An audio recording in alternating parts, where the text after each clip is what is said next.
honestly felt as though Satan was in my house that night. And this wave of unbelievable pain washed over my body.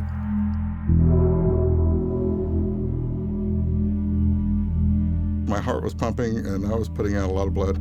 I didn't think I was going to make it at all.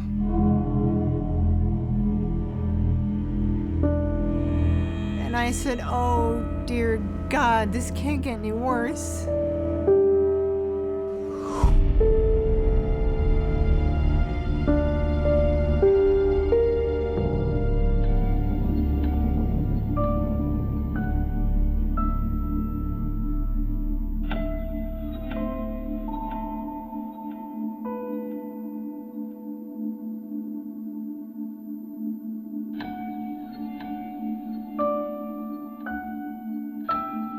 He seemed like a nice guy.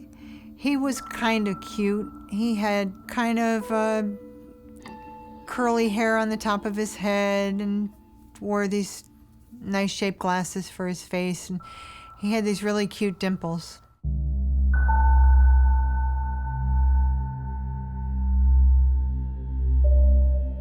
During that time, he had made some advances toward me and asked me out. And I wasn't interested in dating him. I told him that, you know, I wouldn't be interested in being anything more than friends with him. So once his treatment was finished at the doctor's office and he was all better and didn't have any more pain, he stopped coming in as a patient.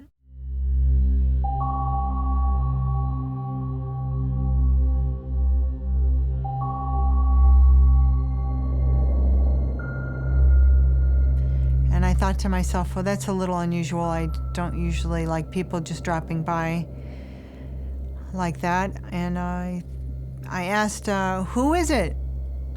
And he said, it's Alan. And I said, Alan? I said to myself, I don't know any Alan. It had been so long since I certainly didn't expect him to stop by like that. So I walked over to the door and I looked through the peephole and I recognized him. And I had never felt any reason to fear him. He always seemed like a nice guy. He was helpful, considerate, always willing to lend a hand. He said, oh, well, I was in the area. Thought I'd stop by and say hi. I said, oh, well, that's a nice surprise. Oh, come in a moment. Come in. I'm unloading my groceries.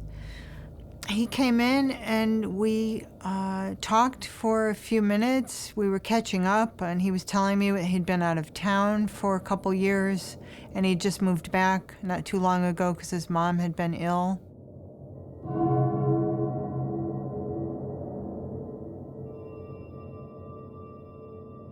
And I viewed the slideshow on his laptop of these beautiful pictures and I complimented him on every one. When the slideshow started to repeat, all of a sudden, he stood up and he said, oh, excuse me a moment, I have to get something. Now, of course, my attention is focused on the screen because I'm still looking at these pictures, distracted looking at these pictures. And when he stood up and walked around to the bag, this computer bag, behind me, right behind my sofa, he pulled out a gun, and the sound was deafening. All of a sudden, I heard right behind my head.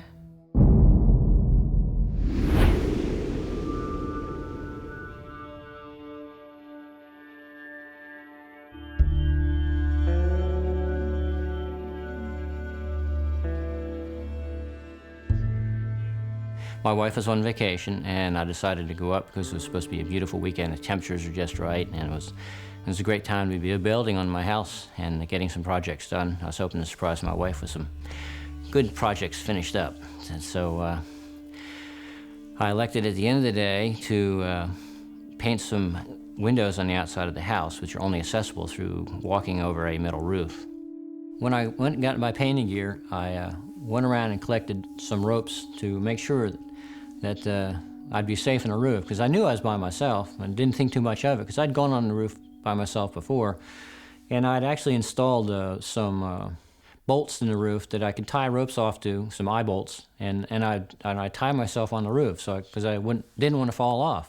So I thought if I ever fell off the roof to the south side of the house where the hill is, nobody was going to be able to survive it.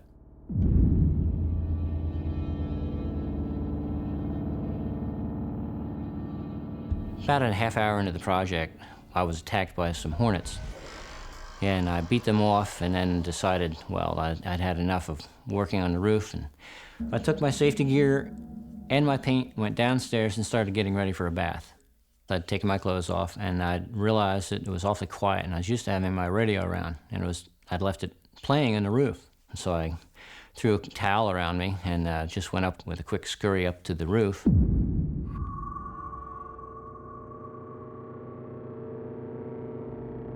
And I was about to get the radio when the hornets attacked me again. I took my towel and I was waving my towel at the hornets, trying to keep them from stinging me anymore. And at this point, I kicked the bucket. I had a bucket of water up there to clean up any paint spills. Well, when the water hit my feet, it dropped me to the roof that fast, and immediately I started sliding off the roof. I had a fleeting thought of trying to save myself by reaching out, but my Navy training kicked in, and I said to myself, just go off the roof in a controlled fashion. If I go off uncontrolled, I'm liable to hurt myself worse. And I remember thinking just before I got to the edge of the roof, you're really going off the roof now. That was a terrible, terrible thought.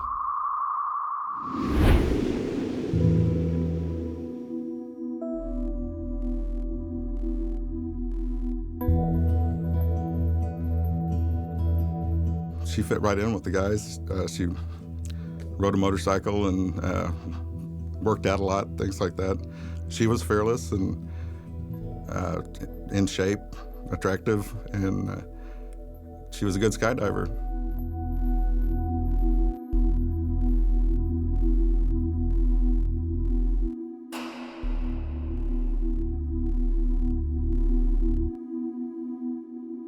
The initiation usually is getting pied in the face with whipped cream, things like that.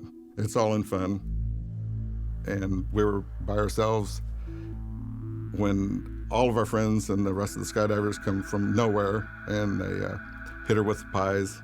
And there was whipped cream everywhere, and everybody had it all over them. And the way she reacted to it was different than what we had ever seen or expected. She was fairly violent, and she actually wrestled with one of the men who was a fireman and pinned him to the ground. Right then, I started having my doubts about our relationship.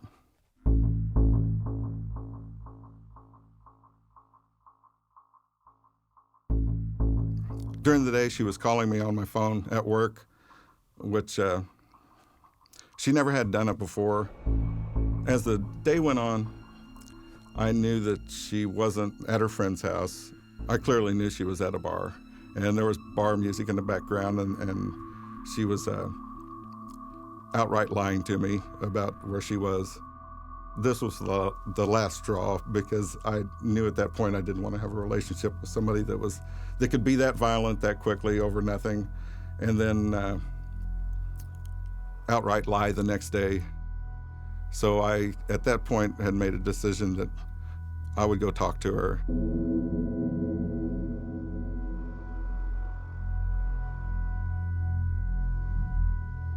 She kept saying she was coming home, which she never did until about right before midnight. She just didn't open the door. She kind of flung it open. She was very angry. I mean, way more than I've had experience with other people. I think I said a few words to her, and it's like, I'm not getting through to her at all. There's not even any sense in trying. I believe she was saying, you're not leaving me, you're never gonna leave me. And I turned around and she was standing up, military style, with a pistol.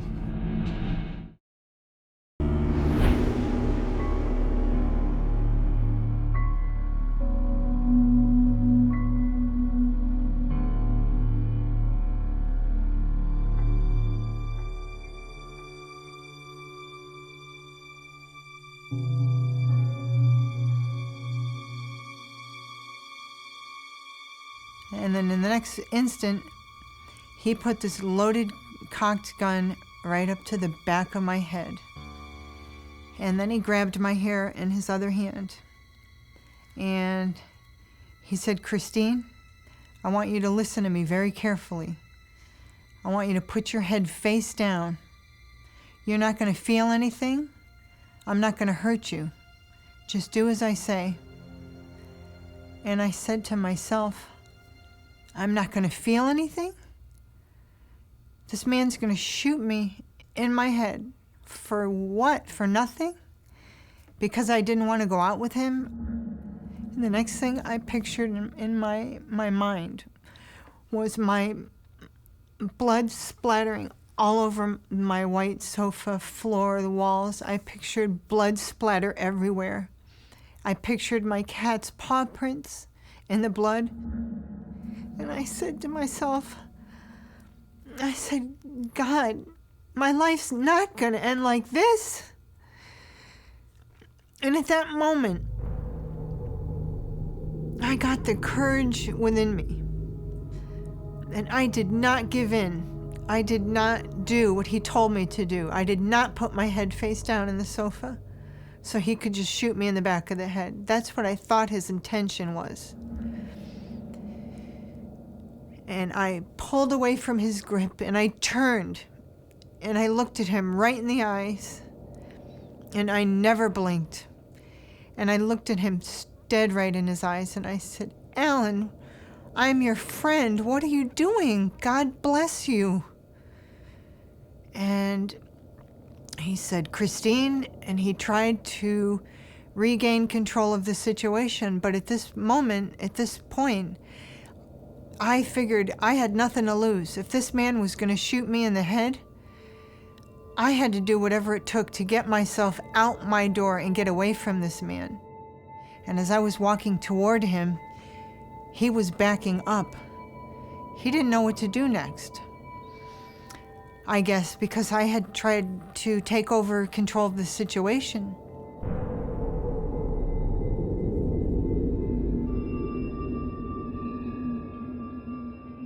We got to my front door. I had to get the door open, which means I was going to have to turn my back when I was going to go for it and make the run. And I was so afraid to take my eyes off of his because I just didn't trust him. And I thought, I have this moment, this split second, make a decision, go, run for it. I turned the doorknob and I pushed the door open and I ran as fast as I could.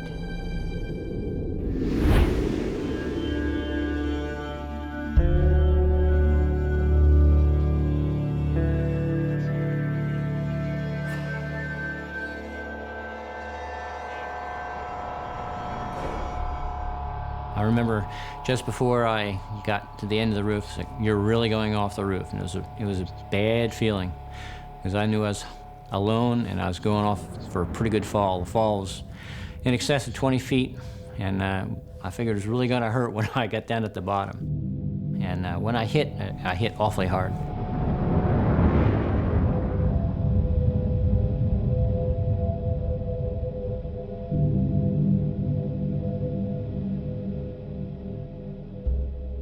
I looked down and glanced at my right wrist and it was swollen already, so I had this thought that, all right, you have a broken wrist. And then I was able to pause there for a second longer, and then this wave of unbelievable pain washed over my body. When I was able to come to my senses again, I realized that I was all alone. My nearest neighbor was hundreds of feet away, well out of earshot, if they were even home. And my wife was on vacation in Hawaii, and I was somehow going to have to figure out how I was going to get back up to my cell phone, which I'd left inside the front door of my house.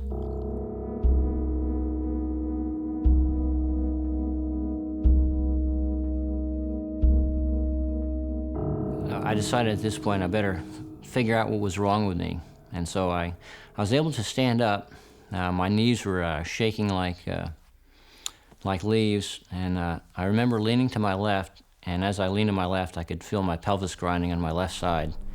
And I went back straight again, and I leaned a tiny bit to my right, and my pelvis started grinding on the right side. So I realized my pelvis is broken in two places, and I'm probably not going to be able to walk. I did try to take a step forward with my right leg, then my left, and my legs refused to move. Perhaps my body was smarter than the brain was, because at this point I realized it was almost a hopeless situation. Here I was naked, and I was going to have to drag my body over all these stones and sticks in my way, and I was already covered from head to foot with scratches and tears from falling down the hill. Now I was going to have to drag myself up the hill. I was looking up from the ground up this hill, which is about an angle like this.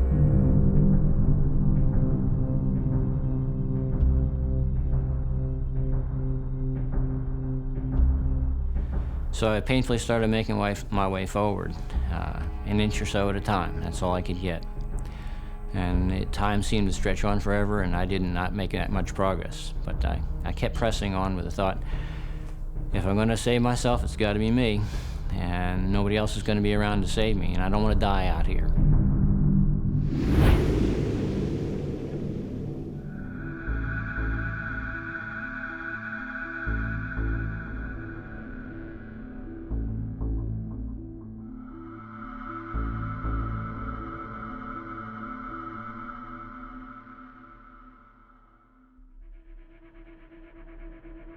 She was pointing it at my chest, and she was about 6 feet away. There wasn't any way that I could get to the gun because she had her finger on the trigger, and it was just, I thought to myself, don't shoot me in the chest, because that's probably an instant kill shot. At that point, I wasn't quite sure what her intentions were with it. I thought she might be trying to scare me, and those doubts were completely removed when I said, I need to go. She said, get on your knees, you mother effer. And I told her, no, I think I'll just get out of here. And I took a step forward, and she lowered the gun and shot me through the leg. I immediately dropped down and picked myself back up to my knees, and she raised her leg up and kicked me with her heel, dropped it down on my face, and I had some pretty severe damage to my face at that point. I looked up at her. She was smiling, no remorse whatsoever. She was getting a kick out of it. At that point, she put the barrel on my forehead. I was really okay with what was going to happen to me. I didn't beg for my life. I thought to myself, you've been pretty good, and Grandpa, I'm going to see you in a minute. And I actually thought that my life was over then. When I looked up at her and she was smiling, I kind of smirked back at her. I knew what was going to happen. I didn't want her to think I was afraid. I told her, you're probably going to go to prison the rest of your life. She said, you don't know me. I don't give a F. And she pulled the trigger and blew the left side of my skull off.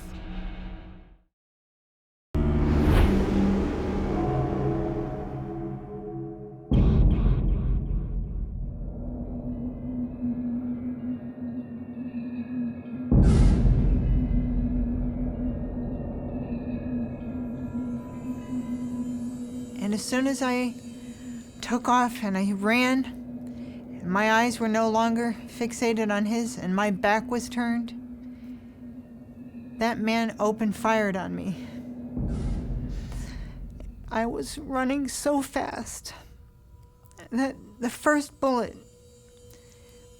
hit me through the bottom of my foot, through the skin and between the toes. And the second bullet that he fired so quickly, boom, boom.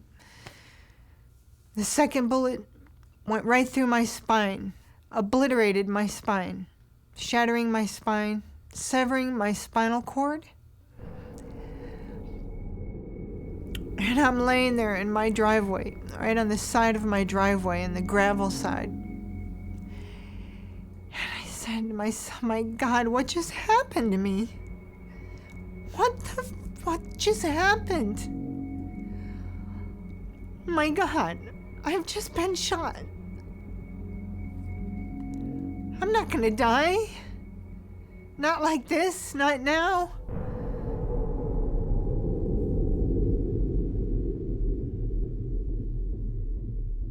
And I was trying to move my body. I was trying to move to get out of the way. I was struggling.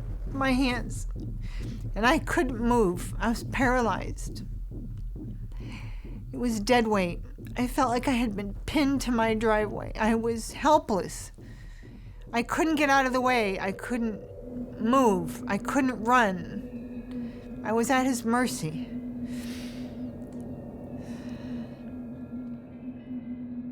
The next thing I know, I saw this huge tire coming straight for me. And I said, oh, dear God, this can't get any worse.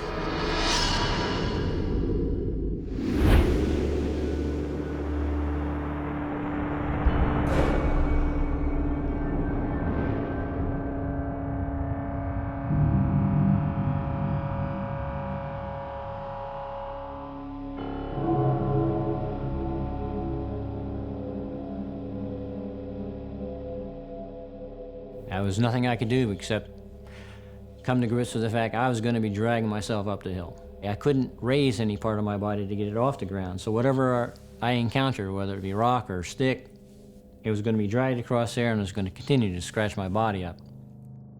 Each time I moved was lots of pain. So pain was the order of the day. I just kept painfully moving forward. I could go about an inch at a time with tremendous effort. It was just exhausting to go an inch or so at a time, and here I was looking at 100 feet to go, and it was almost overwhelming at the time.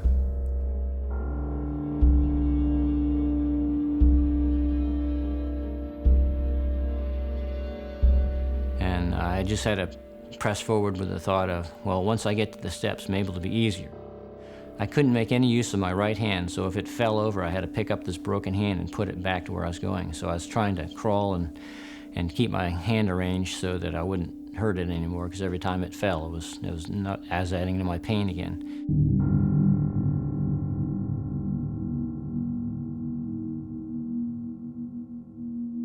And I thought, well, I've got it made now. All I have to do is crawl up the stairs. So I made my way on my back to the stairs and tried going up on my back, and the pain was so terrible, I about passed out. I guess I'd gone limp and wound up in a ball at the bottom of the steps. When I came to from sliding down the steps, I thought I heard my neighbor pass by a roadway, and I could hear gravel squinching underneath what I believe were footsteps. They're pretty far away, but when I'd fallen, I was really thirsty, and so when I tried to speak, I could barely croak any cries for help out, and so I cried as best I could to call out for help, but my neighbor did not hear me and kept on going. As I heard my neighbor's footsteps fade away, I had this almost desperate feeling. I'd had a shot at getting saved early, and I'd blown it, and because I couldn't yell out. And it was just an awful feeling. Not only did I miss getting saved and getting help for myself, but now I was looking at a cold, cold night in front of me, and here I am lying naked on the landing. And at this point, I'd been crawling for 4 or 5 hours, and I was just totally wasted.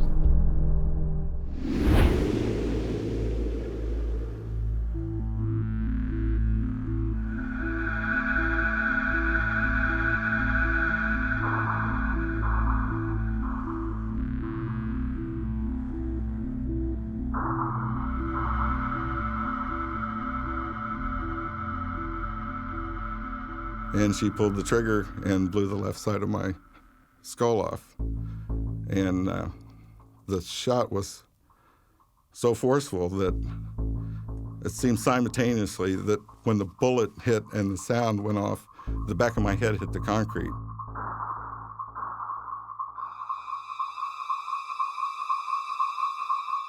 She put the barrel in my temple and drove it down in there. And I just waited, and I thought, well, maybe she won't do it, because as far as she knows, I'm already dead. But she decided she was going to put another bullet in my head. And I thought, wow, I'm still alive. Things are really bad, but they're going to get real worse if I let her pull the trigger. And so I reached up and grabbed at her, and I grabbed her hands, and she couldn't pull the trigger. And she actually used her strength fighting with me. She pulled me up to my feet and helped me get up. I wasn't concentrating so much on her as I was where the gun was pointed at. She was just struggling with me. I had a plan. I was backing up towards the door, and I thought, if I get outside, at least I have a chance of somebody finding me. There was about 12 feet between us and the door, and it was a hard struggle because she was drunk and strong, and I was getting weaker by the moment.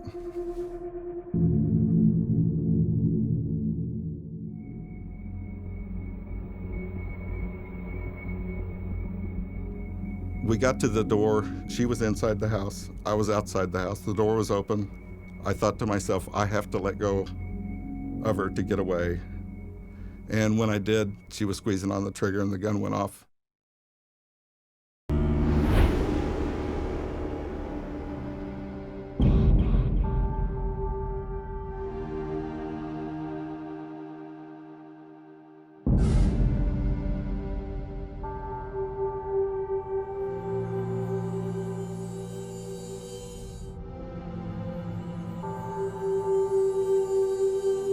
This SUV tire was coming straight for me, and I screamed out, please, please don't run over my face.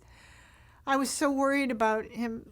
The tire was coming straight at me this way. I was worried about just crushing my rib cage and my collarbone and finishing me off. It just felt like so helpless laying there. Well, he ran over me, all right. He came over me with that huge tire over my right foot first that had been shot, right up in between both of my legs. Just felt like I was being squashed. The tire came up, and all I could do was lay there and pray to God, dear God, please help me, please help me. And I put my arms out at the sides, and I couldn't look. And he came up over me with that tire. And he didn't run over my face. But I'll tell you, he came over me, and he came right up over onto my pelvis, my abdomen, and then he took his steering wheel and he turned that tire on top of my body, on top of my pelvis and my hip, and he turned it, and then he came back across my abdomen and my hips, my pelvis, and then he ran over my right wrist.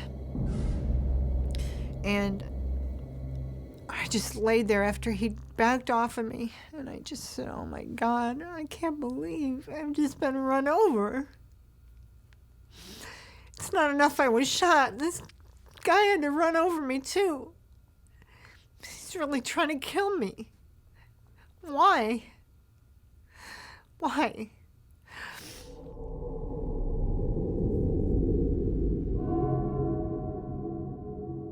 And after he drove up, I was screaming bloody murder as loud as I could. Help! Help! I'm screaming so loud. I couldn't hear anything. I couldn't hear anyone, nothing. Nobody was coming to my aid. Nobody. And I'm laying there, and I put my arms up, and I'm waving my busted hand and my arms, and I'm waving, help, help.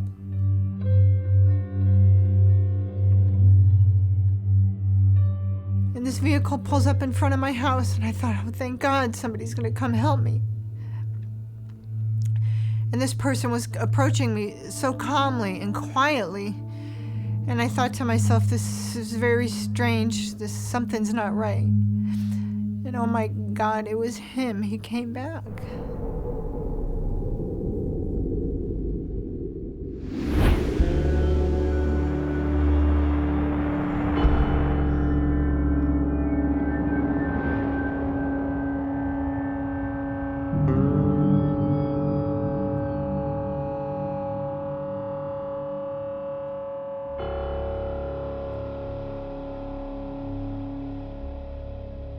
I realized if I stayed on the landing and waited for possible help, that the next day was going to be a sunny day with no clouds, and I was going to cook myself to death in the landing.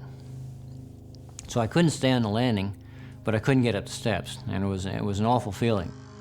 At one point, I just lifted my legs together and found that if I put my heels next to my buttocks, I could raise my pelvis up a little bit. So now I had a game plan. I can save myself because now I can get up the steps.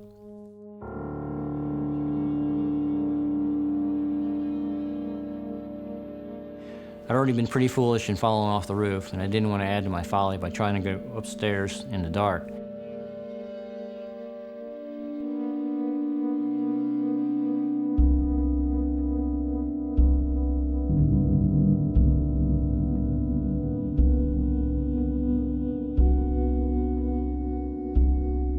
When I got to the stairs, I couldn't raise my head to put my head on the top of the stairs, because when I'd rolled down the hill, I'd hit a tree.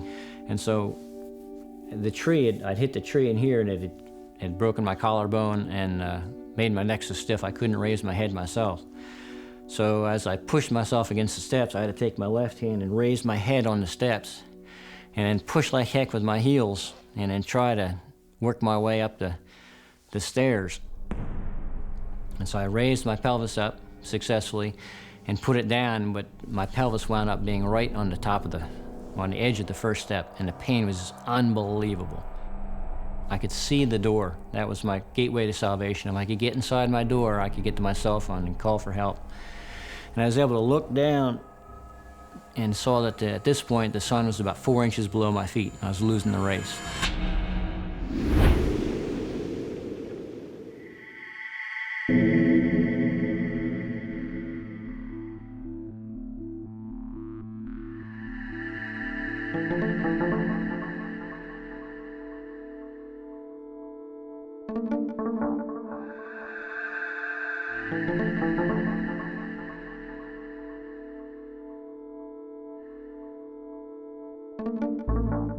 And the gun went off and hit me in the right foot, in the top of it, and the bullet bounced on the concrete and hit me in the right side of the head, and really didn't faze me at all. I was outside and I was leaving.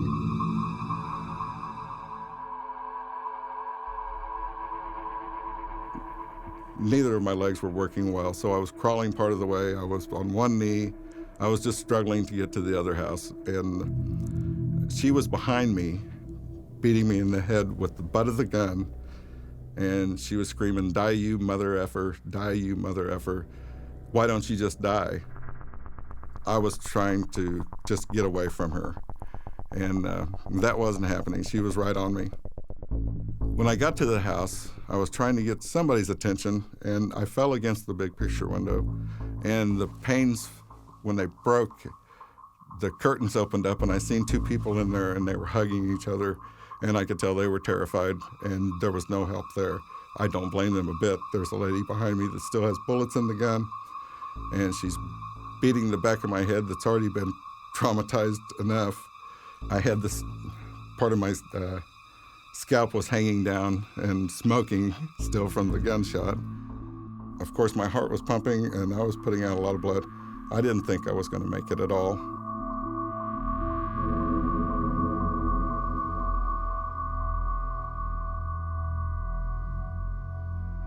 Went to the second house and the third house, and I believe the fourth house, a light came on the porch. One of the neighbors opened up the door and was going to help me, and she pointed the gun at him and said, "If you touch him, I'm putting the next one through your head."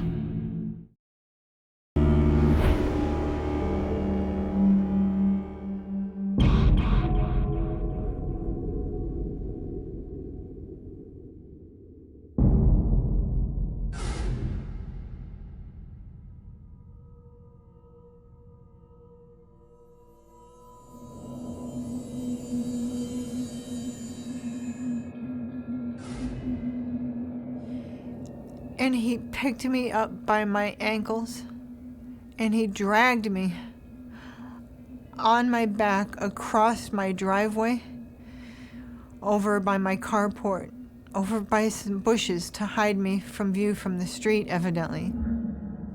I was very scared. I didn't know if he was going to finish me off, if he was going to shoot me in the head. right after he dragged me, I said, "Alan, why did you do this to me? Why?" And he didn't say anything, nothing. He just picked up his 2 casings from the bullets that he had shot me with, and then he walked off. And I never heard his truck pull away. So I was scared to death. I said to myself, oh my gosh, he thinks I'm still this coherent.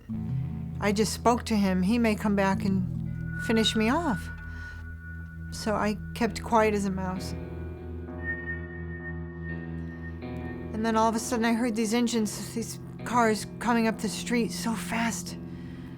I could just hear them coming. And I said, oh God, please, please let that be the police coming to save me. And I heard the doors open and doors shut, and I just yelled out, I'm here, I'm here, I'm here. And I was waving my busted arm. I'm here.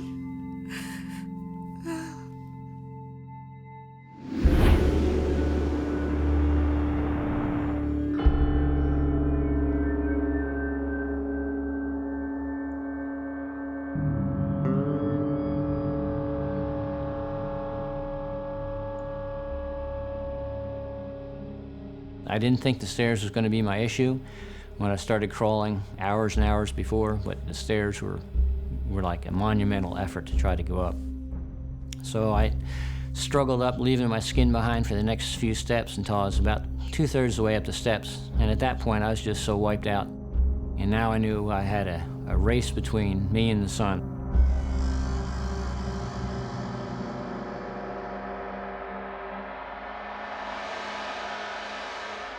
I had a choice at this point. I could either slide down the steps and die on the landing when the sun hit me, or just work myself up to the next set of steps. I just raised my pelvis up as high as it could possibly go and pushed myself across horizontally, and I finally made it up to my porch. And I thought, got it made now. And I was able to cover the porch pretty good time, and the sun was behind me all the way. And I got to the door, and then I realized I'd set myself up for failure, because when I remembered rushing outside to go upstairs to get my radio, and I'd pulled the door shut, and I heard it click, and I had this sinking feeling I ought to go back and open the door, and I didn't do it.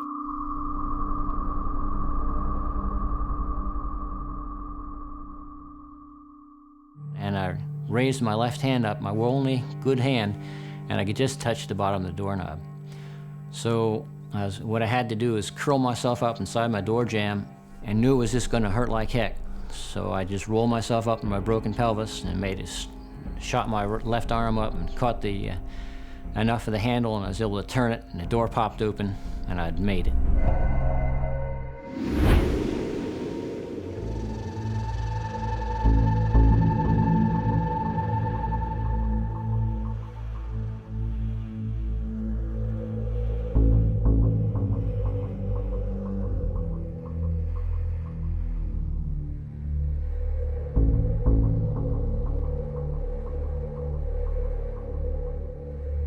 He went back in the house, and I, at that point, was laying on the front porch in front of his door. I heard his wife talking to him, saying, "Get that young man in here." And he said, "I'm trying, honey." And he opened up the door and kind of army crawled out to me and grabbed me by the shirt and pulled me inside of his house.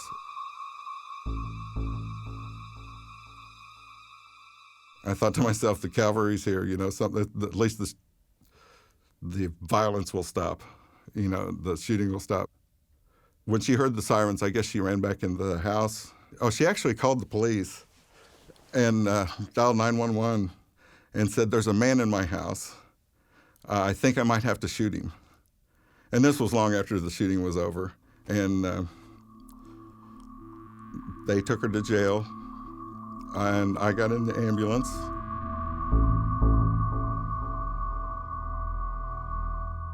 The injuries were so severe that I thought she's going to go to prison forever.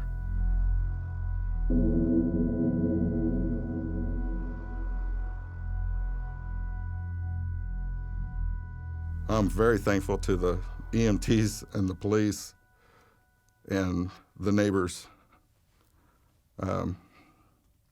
They came to court and they told the truth. She told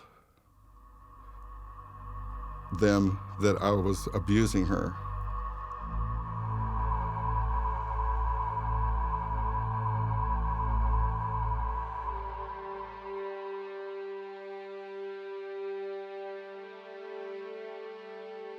Any one of the bullet wounds could have killed me.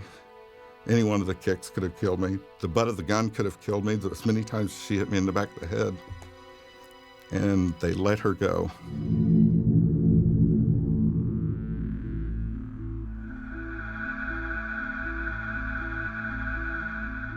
I think I survived because if she had finished her job and killed me, then she could have said whatever she wanted to. I needed to let my mother know that I was still the son she had raised and that I wasn't an abuser. And being able to tell my story and living through it was very important to me.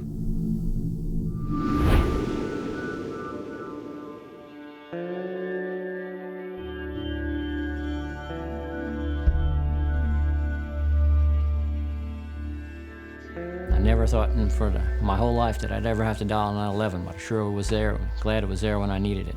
And I was able to get through to the man who was a little incredulous. "You just fell." I said, "No, I fell last night." He says, "You've been out there all night and you need help?" I said, "I absolutely need help, and if you can get it for me, I'd sure appreciate it."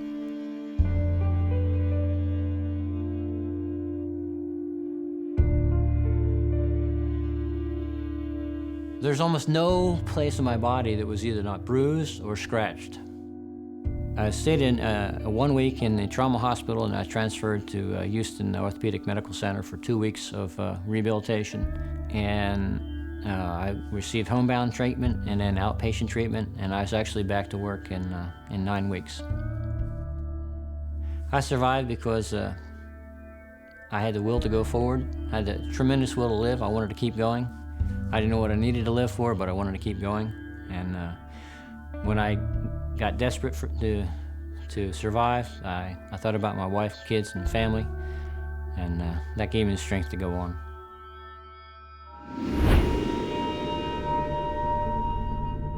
I honestly felt as though Satan was in my house that night. I really felt such an evil presence, like there was a battle between good and evil going on.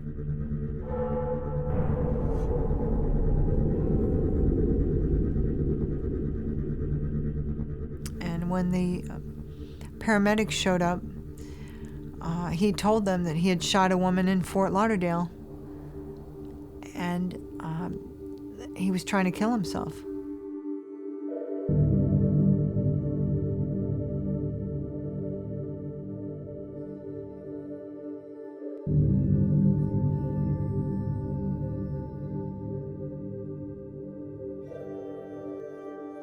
The detective told me that his intentions were to rape, torture me, and then murder me.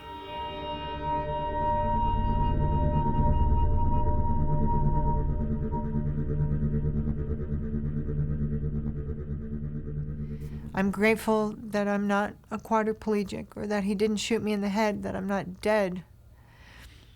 I'm very, very grateful to be alive. I believe I survived by the grace of God. The love for my mother, my family, my friends. I wanted to see them again. I did not want to go and part this earth. And from that moment, I got up the courage and I turned and I confronted him. And I said, "What are you doing? I'm your friend. God bless you." And I stared at him straight in the eyes. I fouled his plan up. I don't think he was able to carry out what he was planning on doing, because now I was confronting him face to face, eye to eye. And he was going to cause very serious bodily harm to me and then kill me. So I fought for my life, and I didn't give up.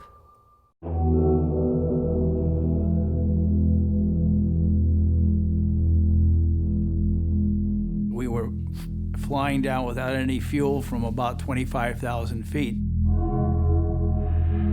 The cold starts to creep in, and you start thinking, well, okay, am I going to get out of this? Am I going to survive this? I was looking down the barrel of a shotgun, and I was told that I better shut my damn mouth or I'd be killed too. These people were psychologically fragile, and if they had a bomb, we didn't want them, pulling the plug prematurely because they got rattled.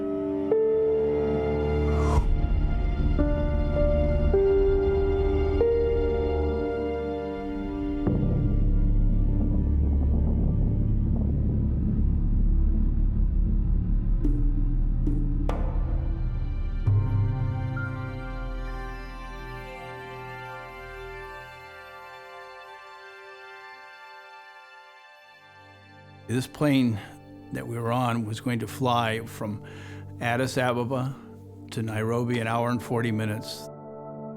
And we settled in. The plane was new. It's a 767. It was comfortable.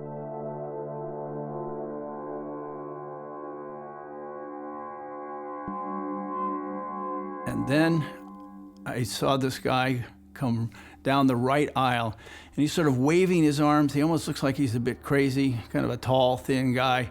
And he's got a shoebox-looking thing in his hands with some wires sticking out of it. To be honest with you, it looked like a teenage high school workshop idea of a fake bomb for a high school play or something like that. Then within a few seconds later, on the left-hand side, a guy, tall, thin, comes flitting down, almost gliding down, noiselessly, absolutely noiselessly, a total contrast to the other guy. They disappeared up in the front, and we're in the back of business class. You can't really see, and you're nervous, you're wondering what's going on. About 20 minutes later, so that would make it about 11:30, and they came on the intercom. Then they spoke in French, which I don't understand very well, but I could pick up the little gist of it, that they were hijackers and they wanted to go to Australia.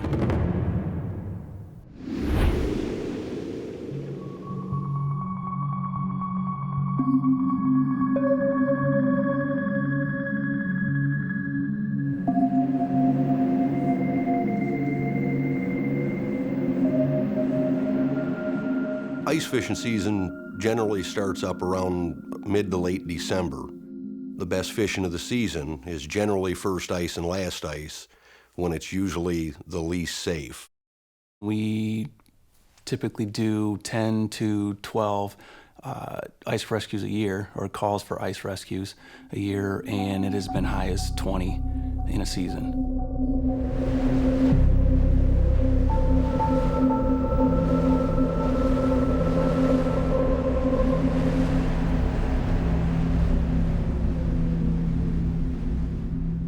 As soon as we received the call, we called Coast Guard Air Station Detroit. They were going to put the helicopters in the air. The Coast Guard also had a ground crew coming to assist us. At this point, the weather is increasing in intensity. The snow is starting to come down. We begin to have whiteout and blizzard conditions.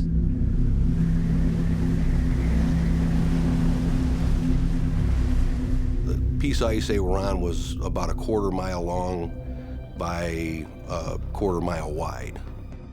Once we got out to the ice floe, I started assessing the victims. Some of them were dressed for the weather. They had Carhartts on or Columbia gear, very heavy bibs, very heavy coats. Some of the other fishermen came out and they have fish shanties or ice huts that they're staying in that actually have heaters. Some of those weren't really dressed for the weather. They just had a pair of blue jeans on, sweatshirt, light jacket. So those are some of the people we really needed to look at getting off first also.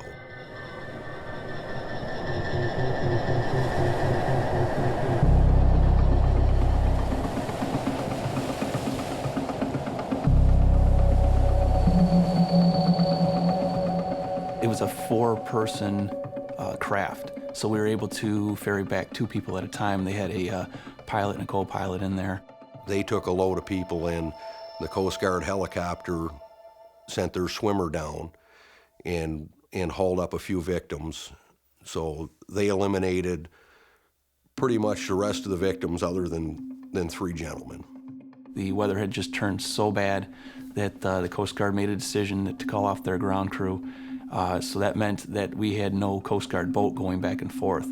As we got further offshore, the wind was picking up, the waves were picking up, and that piece of ice actually acts like a giant sail as it starts catching the wind.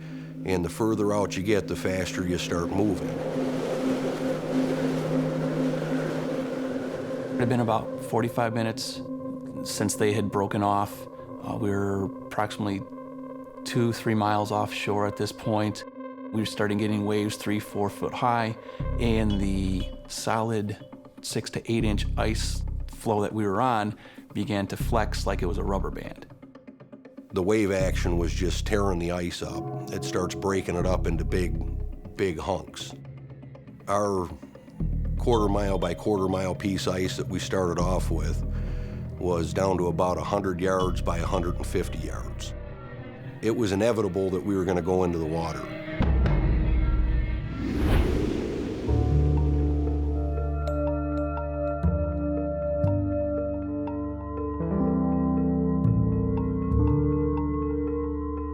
George and I had only been married a little over a year, but he and I had been friends for over 20 years. We lived out in the country. It was about 20 miles outside of Tyler, and we lived on 5 acres. We had a small pond. There really wasn't anybody close to us. It was very quiet, very peaceful.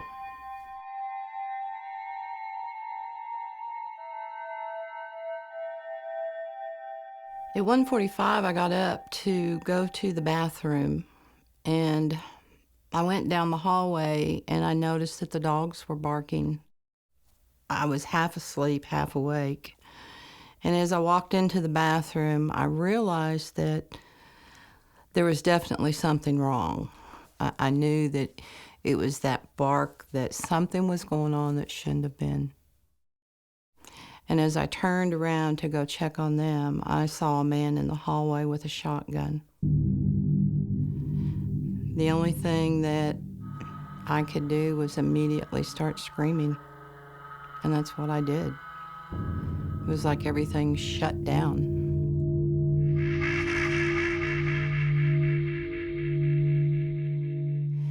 And as soon as I started screaming, just within a few seconds, I heard a shotgun go off.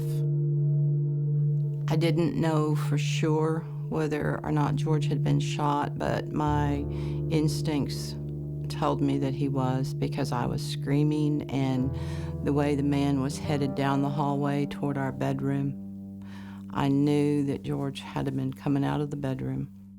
I knew instinct that George was dead. Briefly, I just assumed I'd be next.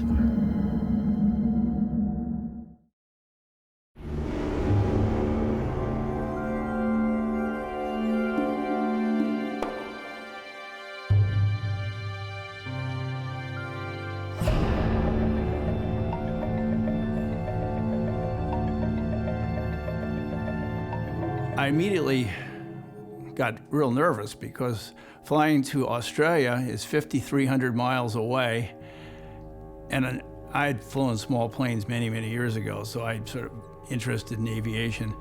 And in the back of my mind, I'm saying to myself, wait a minute, we don't have enough fuel for this. Initially, I hid my diplomatic passport, my black diplomatic passport, thinking to myself, well, I think this is the time to become a private citizen.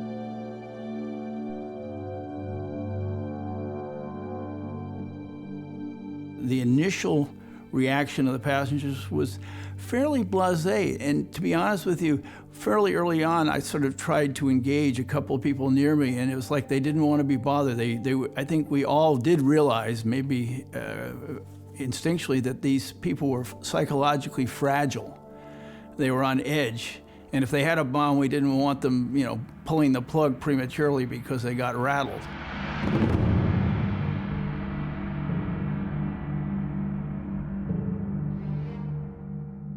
After we were hijacked at about 11:10, there was hours, just seemingly hours of just sitting there as we were heading vaguely south. Didn't really know where we were going.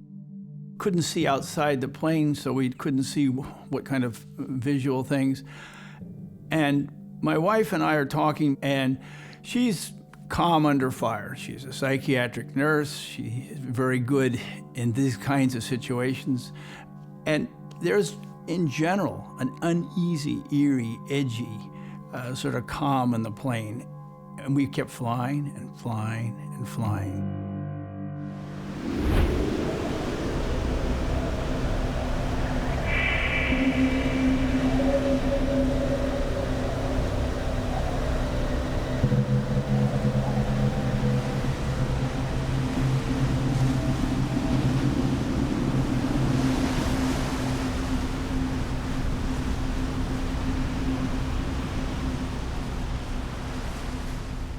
I told Jeff we knew how long that it was going to take the helicopter to get back and the hovercraft to get back, and there was no way the ice was going to last that long. So I pulled him off to the side, and I told him, we're going to get wet.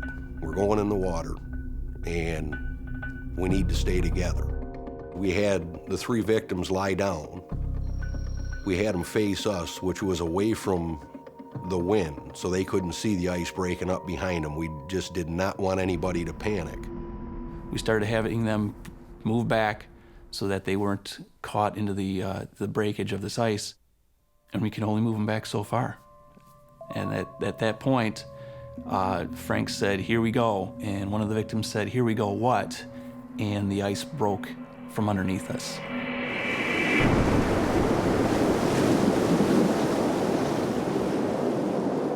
The radios we had are not waterproof, so we knew we lost communications with shore. We wear what's called a Mustang survival suit. They have a thin layer of closed cell foam inside the suit for flotation and a Kevlar outer. It was the first time we'd ever tested them.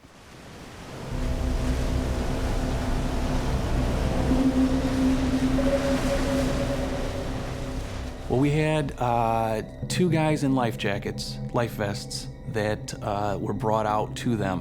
One person did not get one, and this person was the most hypothermic out of the 3. He was getting very panicky. He started to submerge, and when I saw that, I had to take him by the jacket and lift him up. When you start getting the ice floe to break up like that with such big, thick pieces, it starts to be a meat grinder.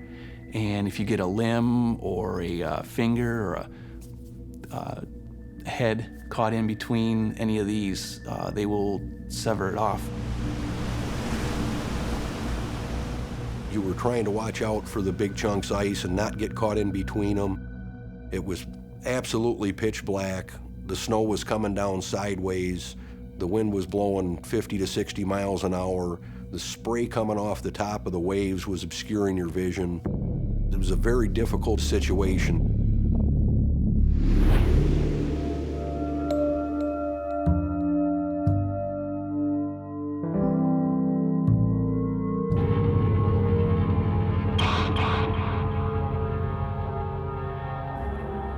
I just started screaming, and I'm not even sure what I was screaming.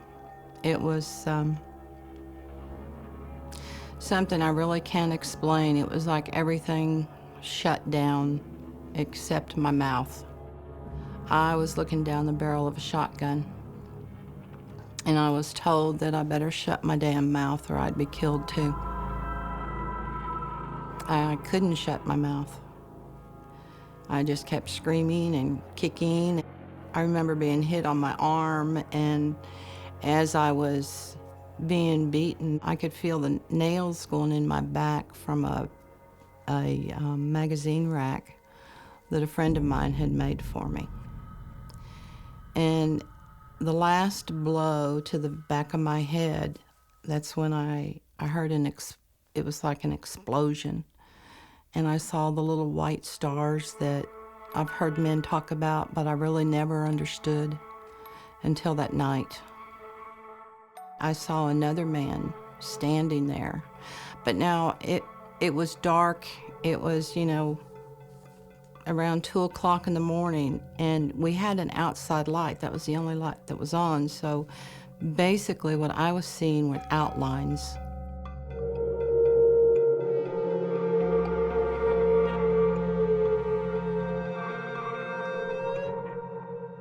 He kept telling me to tell the dogs to be quiet, but I couldn't do that because I knew that the dogs were not going to do what I said because they knew the danger that we were in.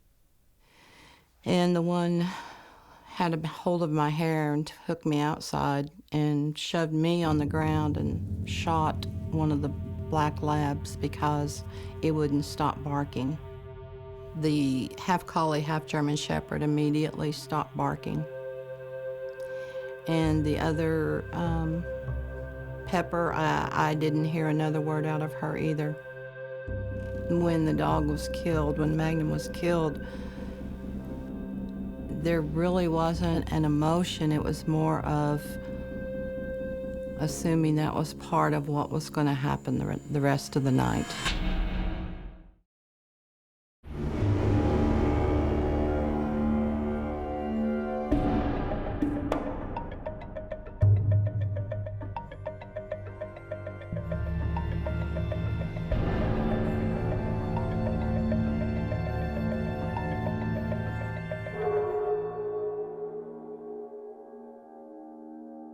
You could hear sort of a change in the pitch of the engines, and I said, something's happening.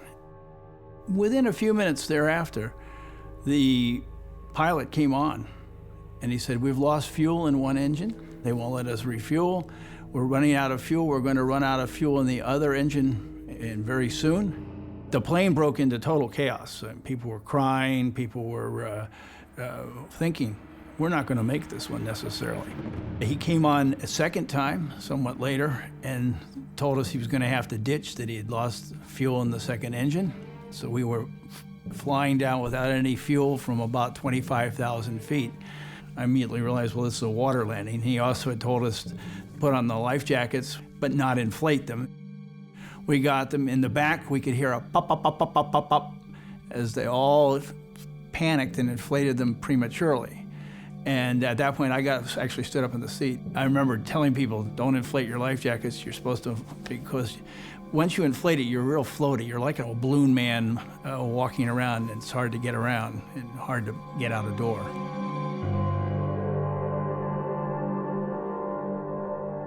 I'm trying to say, dear, I love you. It's been a good ride, and thanks a lot for all the good times, and so on and so forth. And she's, you're not gonna die, you know, get your glasses and put them in a hard case, go up there above and pull it open. I said, I'm not sure I wanna leave the seat. She says, get up and get those hard glass case and your glasses and get some food while you're there. There's not gonna be any meal service once we hit the water.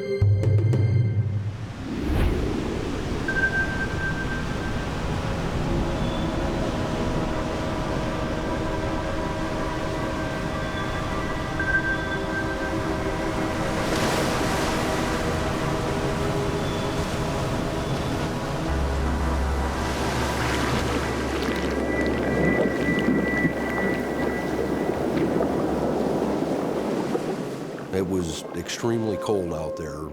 Winds were sustained at 40 miles an hour, gusting up around 50 or 60. Just the wind, the waves, and the current kept separating everybody. And it was real important to maintain that group and keep everybody in one spot. We had already been in the water now for approximately an hour, and the person that I had was slipping into unconsciousness.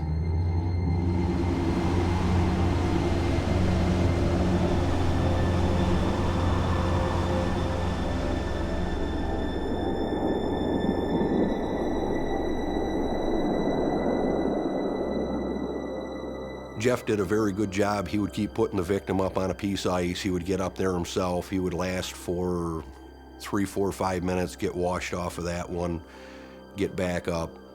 And I spent the rest of the time swimming between the ice floes, grabbing one guy, bringing him back to Jeff, then I'd have to go get the other guy. The Coast Guard helicopter came back. The hovercraft came in underneath them as they marked the spot.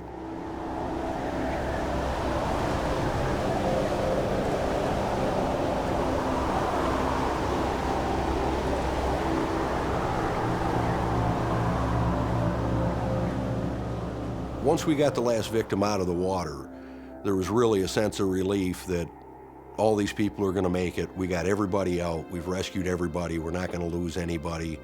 And we're heading back home. The helicopter left once they saw us all on the hovercraft. The last victim that we had that we kept in the hovercraft, who would not fit in the helicopter, was actually an off-duty firefighter. He was the one least likely to panic and in the best shape of all of them. He was properly dressed. He was very fit. I knew that his chances of surviving in that type of cold water were going to be better than the other two victims. We placed him in the floor of the hovercraft. Then I ended up staying on top of him, huddling over top of him to try to keep him warm till we got to shore. We had it full throttle. We're going into the wind, we're going into 4-foot waves, and for 15 minutes, we were making no progress, and actually we were going backwards. We took a big wave over the front. It pushed the bow of the boat up. The wind caught the bow of the boat. It flipped over front to back, trapping the victim underneath the hovercraft at this point. And I was actually underneath the hovercraft with the victim with their flotation on. So it was a little bit of a struggle. It was definitely where I did not want to end up. I had to shove the victim out first and get him out using my arms and my feet. And then I crawled my way out from underneath and surfaced on the outside of the boat. We both got on top of the boat as well as the operators of the hovercraft. Frank and I looked at each other and didn't say it, but we could, non-verbally communicate. Now what? Now what are we gonna do?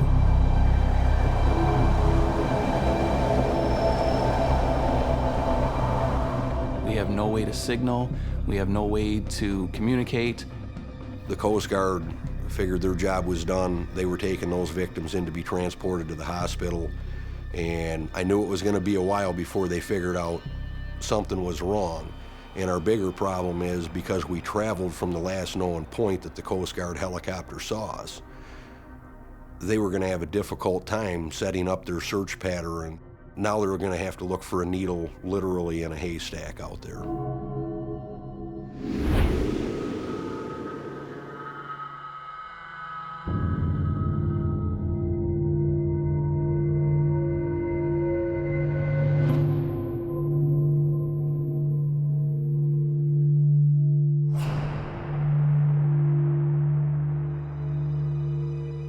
There was not any conversation that night. The only thing that was being said was him telling me what to do and him telling me that he was going to kill me too. I was taken into the living room. He pulled up my shirt, and just very briefly I thought he's going to shoot me now.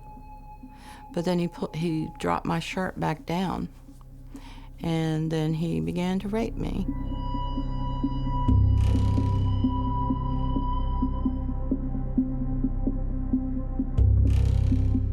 I could hear the two men to my left because they were pulling, that's where our TV and VCR were, and I could hear them pulling the plugs out of the wall, and I could hear the tapes falling over. When he finished, he pulled me up off of the couch and took me into the kitchen and shoved me on the floor and tied my arms and legs behind me. And I laid there and I listened. My hearing was all I had.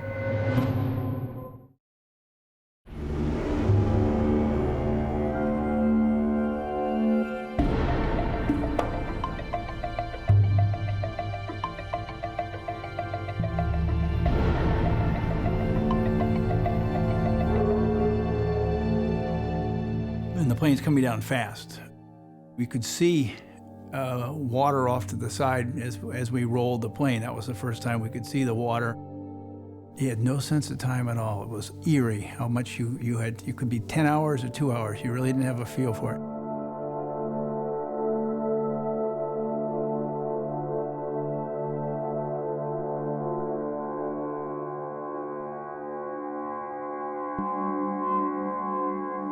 I remember a big Nigerian guy, looked like a middle linebacker for the Oakland Raiders, said, "Hey, let's take on these guys, come on."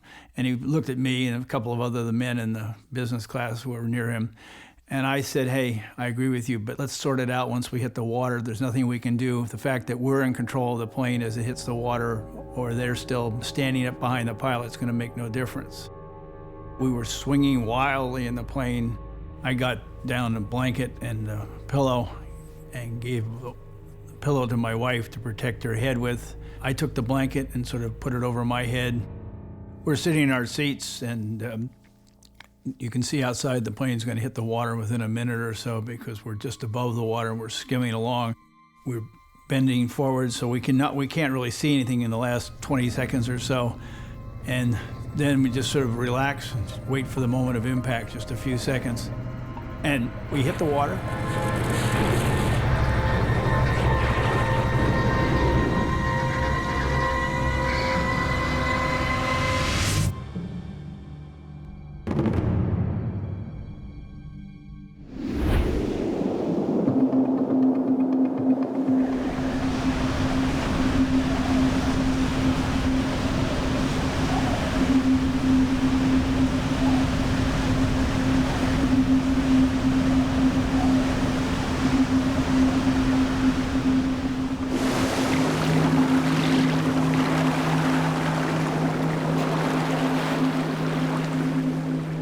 We had no radio communications at that point. It happened so fast. There was no way to put out a mayday, no way to let them know we weren't coming. They had zero visibility at shore, so they had no idea where we were.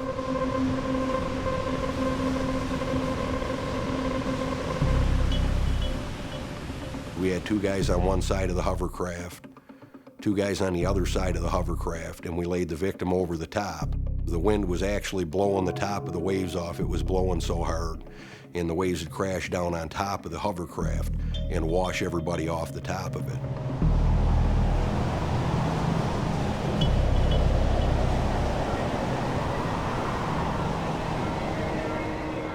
Your senses start dulling because you're becoming cold, you're not moving, the cold starts to creep in, and you start thinking, well, okay, am I going to get out of this? Am I going to survive this? I have a 3-month-old at home, brand new bride, and I have to get back to them. The victim still was conscious at this point.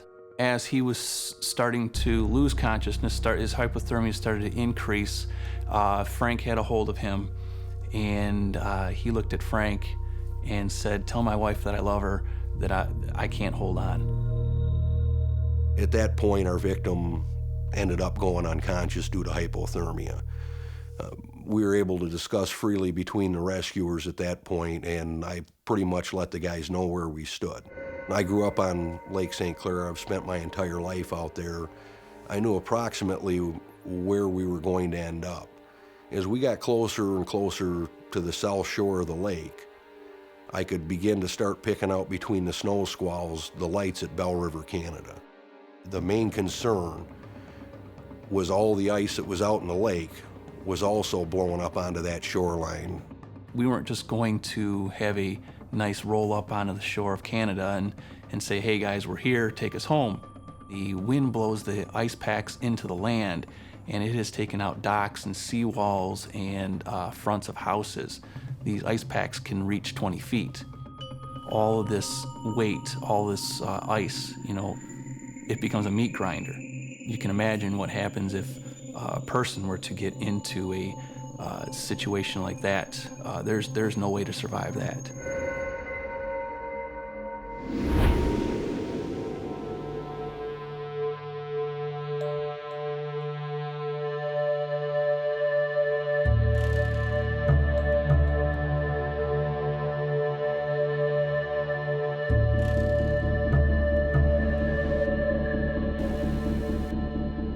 My head was split open. My back was split open. He had bitten me on both arms. That was bleeding. It was dark. I was on the floor. They took all of the guns out of our gun cabinet. They took a lot of my jewelry. They emptied the freezers. There were fishing poles, tools, knives that George had collected, just all kinds of things.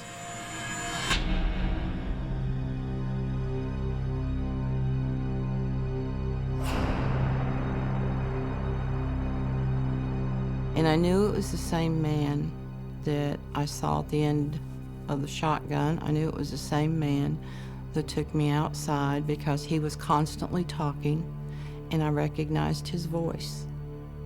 And when he came back in, he assaulted me again and then said, "Somebody will find y'all in the morning." And then I heard my truck leave. I was covered with blood, and I felt like they felt like I'd be dead in the morning.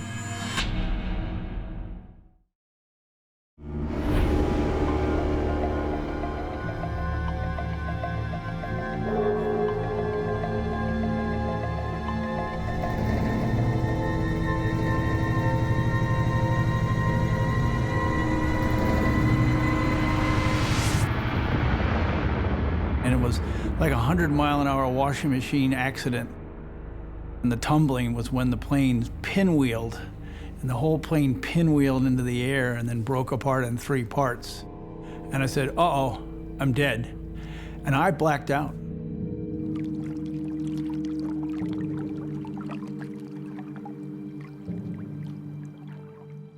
I woke up and I said, hey, I'm alive, literally talking to myself. And then I opened my eyes, looked out, I'm on the water. I thought, wow, Lake Victoria, is it a lake? What is it? The water is reasonably gentle. And 500 yards or so away, I could see in the distance a very green cliff.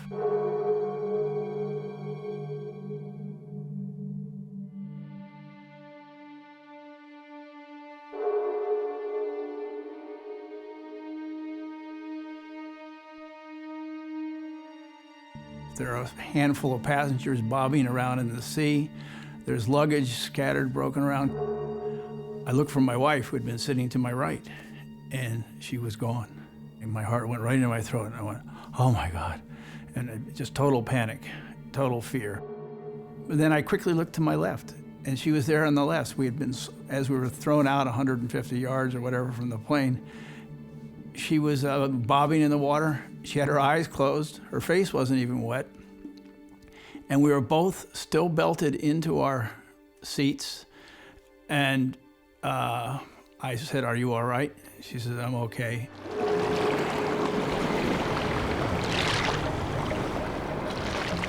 Are there saltwater crocodiles? Are there freshwater crocodiles? Are there sharks? We're bleeding like crazy.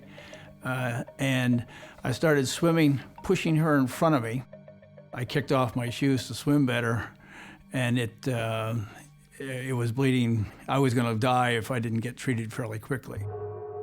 Then I looked around directly behind me and saw what was left of the aircraft flipped over like this, looked like sort of a submarine sandwich, cut open like this with a handful of people standing up where it was open in the open part, and one of the pilots, because it was in uniform, up on the top of the plane.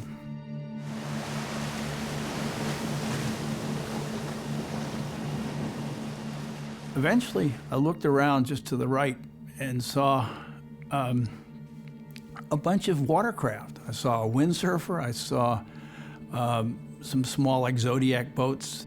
My wife, this time, looks like a bad, grade B movie. She's yelling at the third time, hey, come back, pick us up, as they come by the third time. And they did pick us up in some sort of slow-moving craft, and they could see I was bleeding, so they transferred me to a faster-moving Zodiac to get me to shore faster.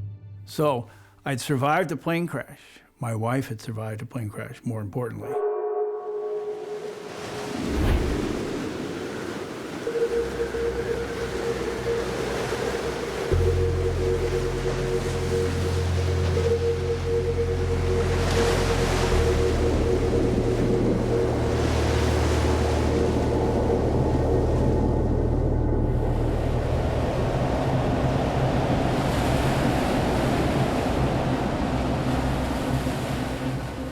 weather just gotten continuously worse the entire time.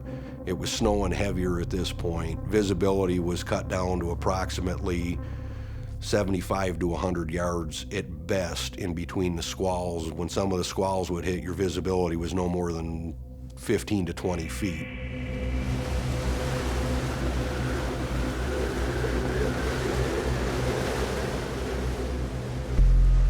We knew that we had to get off this boat before we hit that ice pack. It was one of my fears if they didn't find us, once we got to shore, that we were going to get ground up in the ice pack. Once we got there, we knew it would end up being every man for himself.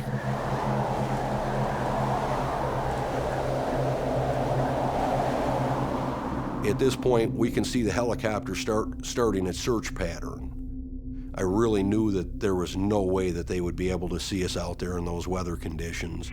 We had asked the pilot of the hovercraft, is there any signaling device? Do you have any flashlight? Is there any light that is located in the boat? And he said, yeah, there was a spotlight underneath that was hardwired into the dashboard. So there's a chance that it could be hanging down. He said, well, you never know. There wasn't really any time to draw straws. Jeff was the tallest out of the four of us, and we needed somebody with long legs. And with Frank's assistance, was able to submerge myself underneath to try and hook the cord around my leg. I'd actually have to put his head completely under the water to get him down in there, and you had to do it with some force because of the buoyancy of the suit. About the fourth or fifth sweep, when I pulled him back up, he came up and he actually had the spotlight that was hanging underneath the boat. As the Coast Guard helicopter got as close as I thought they were going to get, I told him, all right, Jeff, go ahead and turn it on. I held it up and hit the switch, and it didn't work.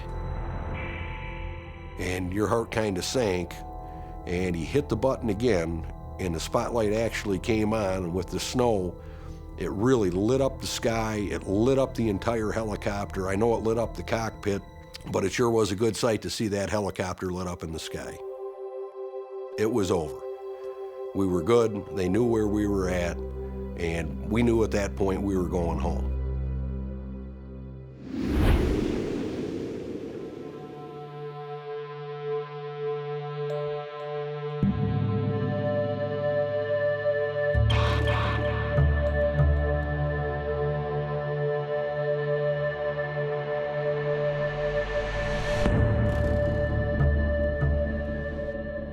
I started to pull on the whatever they had me tied up with, and you know, I didn't realize until later I had cut my hands and my legs where I was pulling on it.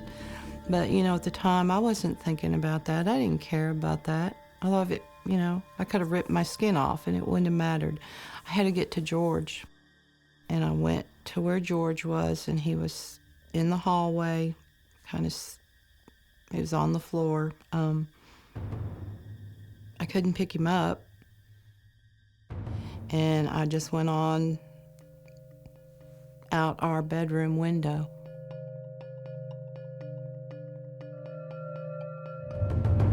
And the next thing I knew, I was standing in a truck that we had parked in the back. And I got in the truck and started it. But I didn't turn lights on. I ran into a couple trees. I ran into a small utility trailer that we had back there. Truck died on me twice. But it started again.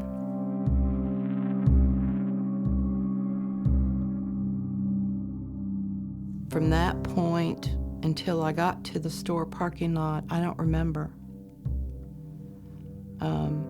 God got me there. Guardian angel got me there. I ran in screaming that my husband had been killed, I've been raped, and I need help. And I ran to the far corner, and he called 911.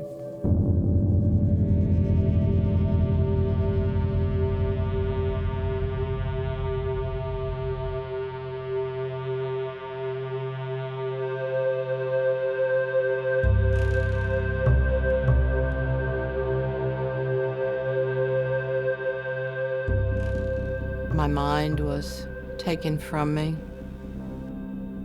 You know, the physical injuries are, you can number them, but the emotional injuries can't be numbered, and they don't ever heal. I don't think I did anything to deserve, and George certainly didn't do anything to deserve what he got. He was my best friend. You know, things like that, the feelings don't ever go away.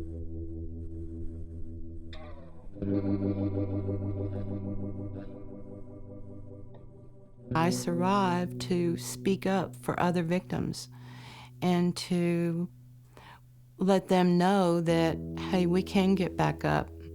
We can stop being a victim and become a victor, and we can be a winner again.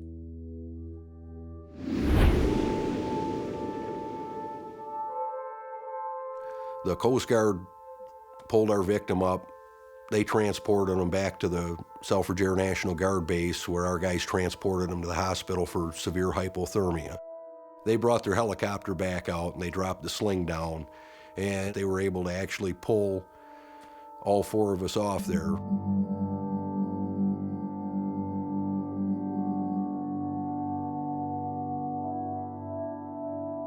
Unlike most people that work a regular job, when their job comes to an end, they go home, they're able to have a beer and relax and spend time with their family, which would have been a nice thing.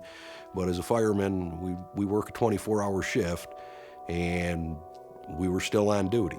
At about 12:30 that night, we had a person who had wrapped his car around a telephone pole, and we had to extricate his body out of there. So we finished out our shift till 8 in the morning and actually ended up going on a few more calls that day. It's not until afterwards, once your shift is over, once your day is done, you go home, you get a chance to relax, you're back home, you're with your family, when a lot of the emotions come rushing in, and you have a chance to reflect on what actually happened. And at that point, you realize the situation that you were actually in. And you know that you weren't scared then, but you really should have been. Well, I survived due to the thought of my wife and my brand new baby at home, and knew that I had to get out of this situation. I survived this ordeal because of the great work and the teamwork of all the crews on the ground, the Coast Guard crews in the air. Everybody's training came into play, great training at our fire department, and the experience of spending my entire life out on Lake St. Clair and being very, very familiar with it.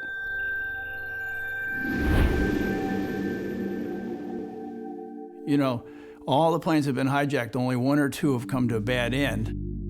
Little did I know that this was going to be actually the deadliest hijacking in history in terms of the number of passengers on a plane that wouldn't make it.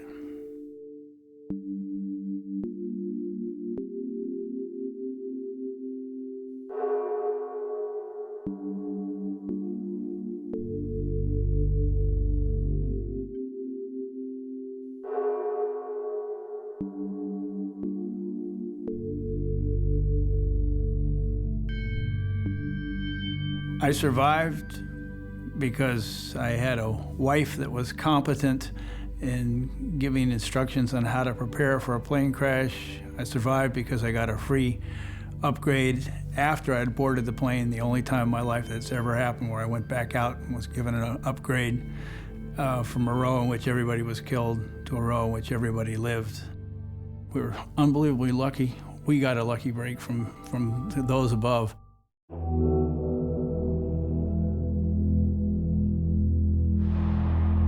He came about 6 inches to my face, about this close, and he took his knife and he cut me right here on my face.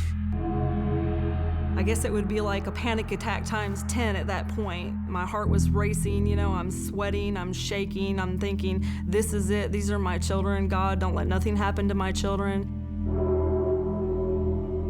He pulled the .22 out of his backpack and started shooting at us. And the very first thing that I saw was a girl get shot in the head. I'm hysterical and I'm screaming. I don't want to die, I want to live. And I can hear myself breathing, and I can see the blood dripping off of my face.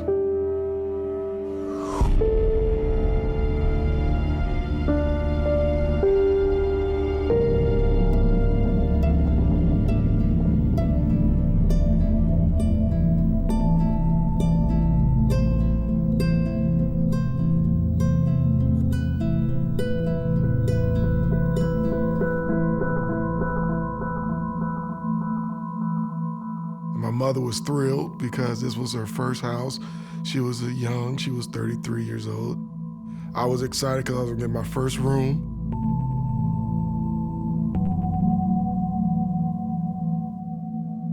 I remember just looking at the ceiling pretty much, thinking, and it was hard to go to sleep. I was so excited. It got late and I finally fell asleep with pretty much a smile on my face. As I was laying there, asleep, I woke up by a scream. It startled me, and so I jumped up, and immediately I ran to her room. And lo and behold, there was a guy that was about 6 feet tall. He was attacking my mom.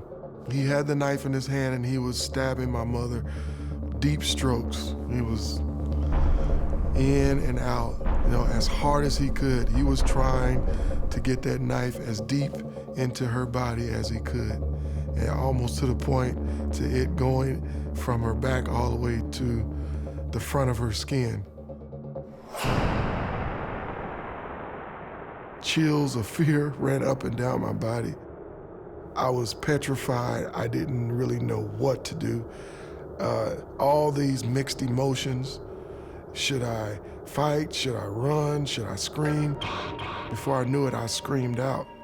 And he turned around and looked at me. He came charging after me and grabbed me and swung his knife.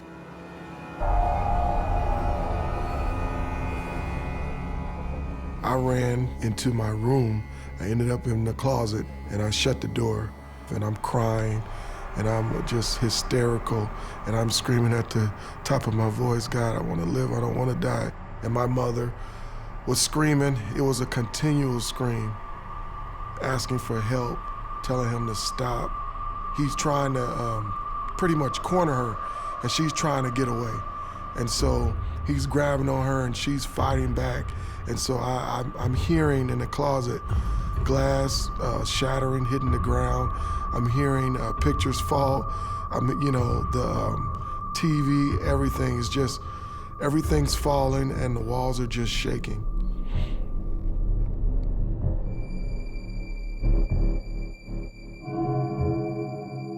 Maybe I can jump him from behind or something. And so I began to walk down the hallway, tiptoeing, and she's standing there on the other side, adjacent from the table. And so I'm looking, and when I look from the corner, he sees me.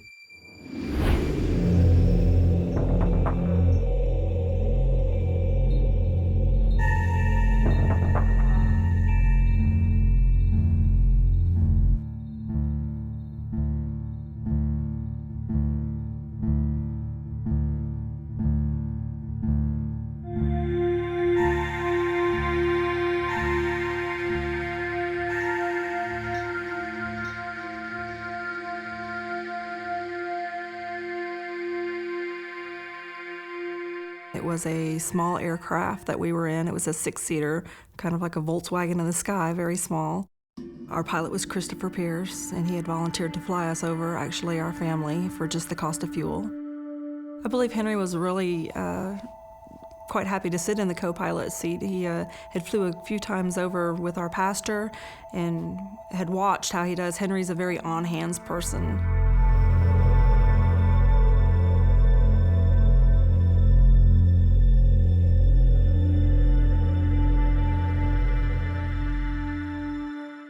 I asked questions on, what the gauges were, and he showed me how to set the radio when you're talking to the airport and that.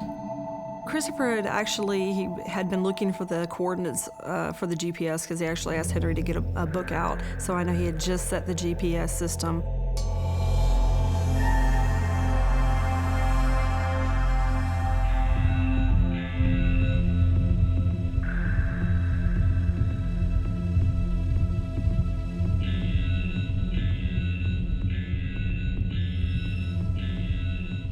looked and said, "Oh, he's letting you fly the plane," because I thought because he had an interest in it, perhaps he just let him, since it was kind of a safe place, you know, to go ahead and take the yoke of the plane. But then when Henry looked back at me, his face was really serious. Chris just slowly slumped his head down, and I figured maybe the altitude and that something happened and made him pass out.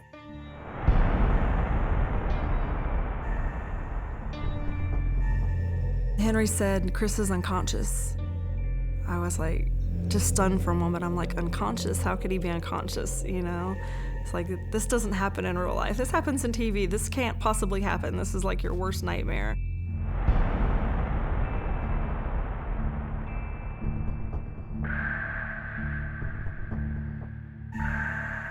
So I actually took a diaper wipe, and I took a bottle of water, and I began dabbing his face and you know, trying to revive him and just calling out his name, "Christopher, Christopher, please wake up." I look at my wife, and I tell her to ask Jeremiah to take the headset off so he doesn't have to hear what we're talking, because he's 10 years old. And so I looked over at my oldest son, who was over there with his little hands just going and praying. That was the 10-year-old, and he had a tear running down his face. I think he realized more what was going on than anyone else in the plane. I'm hoping that he wakes up in a few minutes, because I got my wife and my kids, my whole family's in the plane. You know, it's my life there.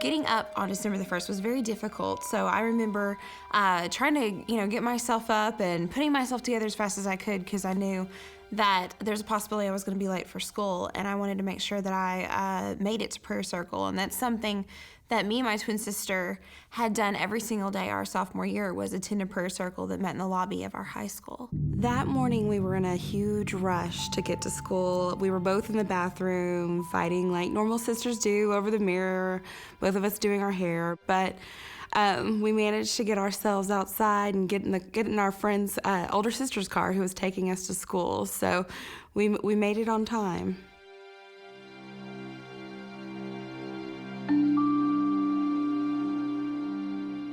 The kids that I went to school with at Heath, there were mainly the kids that we'd grown up from elementary school to middle school together. And so it was such a small school that, pretty much everyone knew everyone.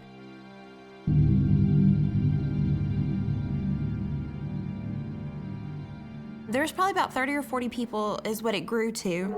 That was something that we just kind of felt like it was a good way to start off the day, and it was right before our first bell rang for our first class, so it was right before school even started. Not seeing my friends for 4 or 5 days, I was excited to get there and get that chance to talk with them that you really don't normally get during the school day. So I did make it in time to kind of talk to them and kind of hang out with them until someone yelled time to pray and for everyone to get together. We were praying. We were saying amen, and as we finished, we started to walk across the lobby. At that time, we started hearing something that sounded like firecrackers. I had no idea what it was, but I felt something go through my hair.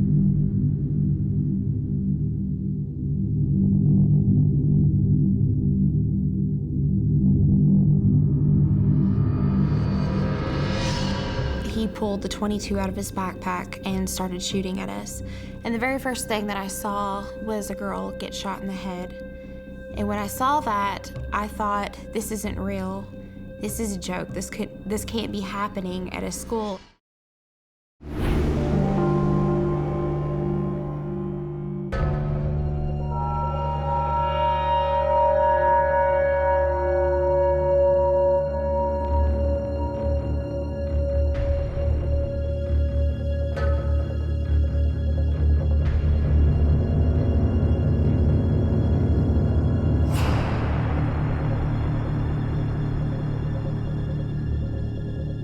So he rushes after me, and he knocks me down, and he begins to stab me.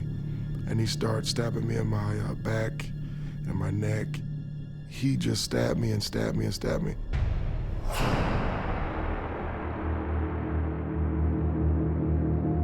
She was begging for her life and for my life.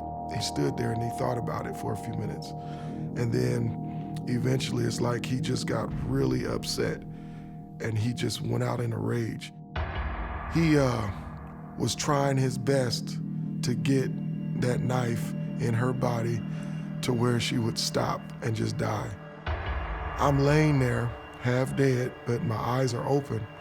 And so I see the phone that's not too far from me. And so I try to stretch my arm out and grab and pick the phone up.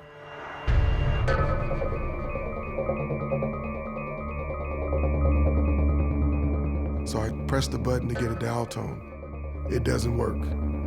But I still try to call my aunt, but I can't get through. And so I did this at least about 3 times. And at the same time, I'm trying to look just to make sure that this man doesn't notice me trying to give help. My mother was really pretty much trying to pick up from where she had been injured from, trying to get herself together. She's dying, but she's trying to get enough strength to try to do something. He did notice me, and he came charging after me with his knife, kind of kicked the phone, and he started stabbing me.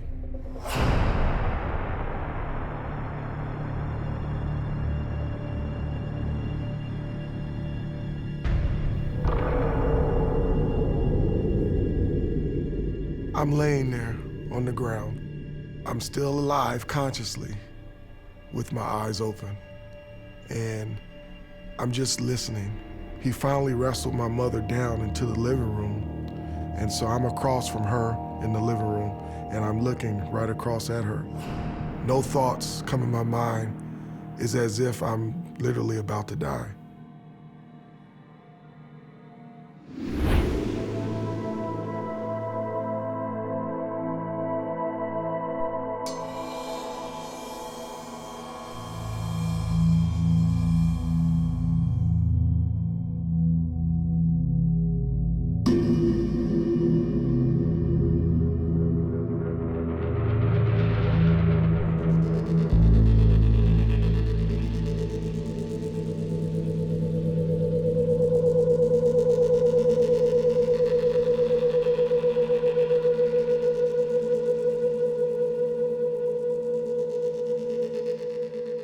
I tried to find his pulse, but it was so much shaking and there's so much of a rumble and noise, and even without the headphones, you can't tell what's going on unless you're speaking into the headphones. And then I just looked at Henry and I said, I really don't feel a pulse.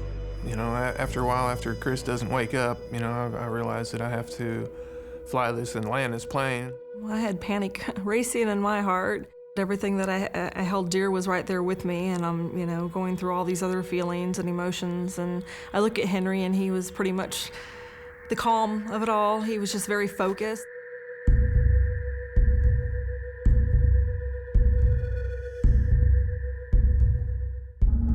He's already has the GPS set, so I figured if I turn around, I'd be lost because I don't know, you know, any of the coordinates or anything to get back to where the other airport is, so I just follow the GPS. Flying isn't the hard part, it's we gotta land, and landing is the difficult part because, you know, you have to do so many things to put the plane on the ground right. So I'm worried, you know, if I'm gonna be able to do that.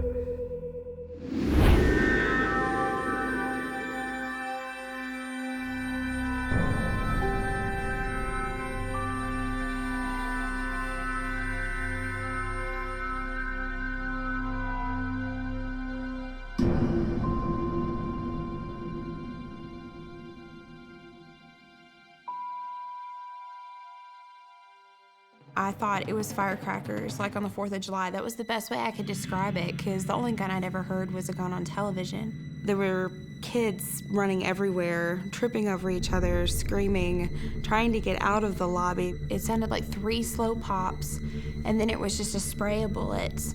And I don't remember where it was coming from. I couldn't tell, but I guess I could kind of tell that it was coming straight in front of me because of the girl falling.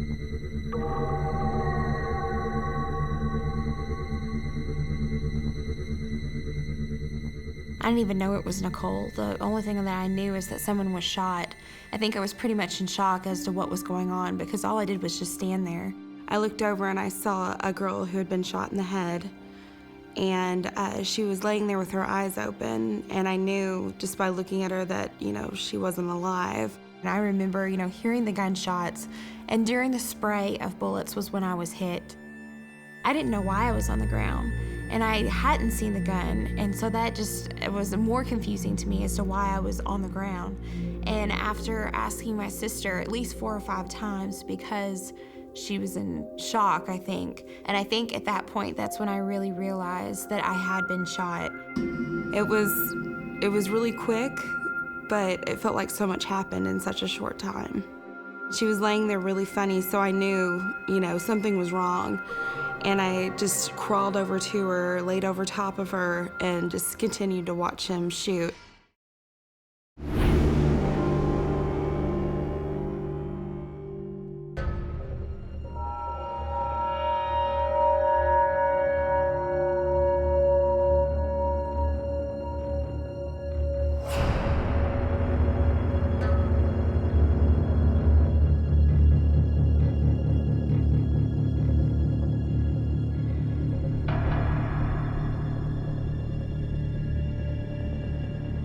He's stabbing her and stabbing her and stabbing her. And by this time, she's about 3 times the size from all the swelling. And I can remember hearing the noises of the knife going in and out of my mother's body. And it sounded like fresh meat being chopped up. He was getting frustrated because I'm sure it was taking longer than he thought. And so this lasted for a good 3 to 5 minutes of them fighting and tussling. All her screams had stopped. She didn't do anything. I knew it was pretty much over. It was like a wild animal that was going after prey.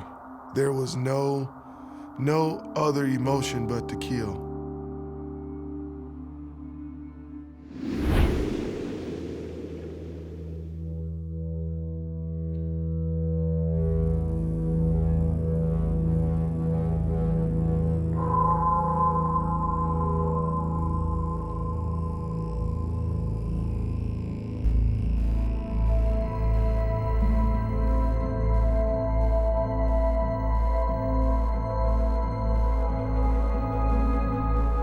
I said, we really need to call out for a mayday. We really do need to, try to get some help and let somebody know what's going on here.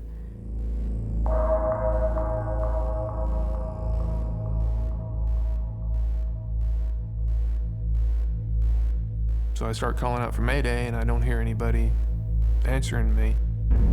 We keep flying, and I get all the way to the airport, and I'm still calling for mayday, and I still don't hear nobody. And I get down to the altitude's under 1,000 feet.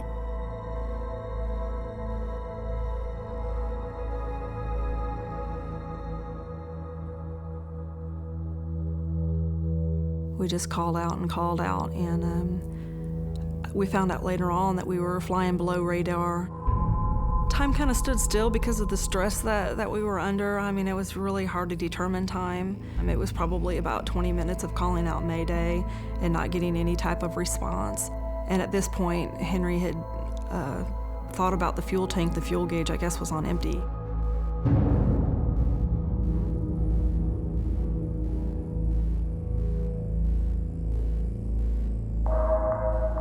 The switch is over by the pilot, so I never really took a good look at the switch. And I reach over there, and it's all the way on the left side, and it's on the left tank. So in my head, I'm thinking that it needs to go all the way to the right side for the right tank. So I just reach over there and I switch it over to the right side, and the engine starts sputtering. That's kind of stressful, knowing that I'm about out of gas in that one tank, and I can't get the valve switched over to the other tank. We were going to go down whether we liked it or not. When you run out of fuel, the engine's not going to run. So we were really praying really, really hard, and then we're like, God, just let someone hear us, please.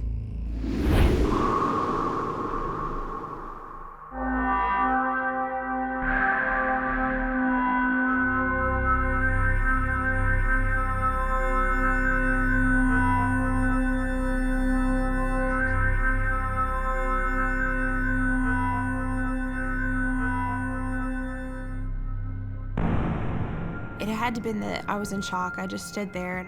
I couldn't see any blood. I had no feeling of the bullet hitting me.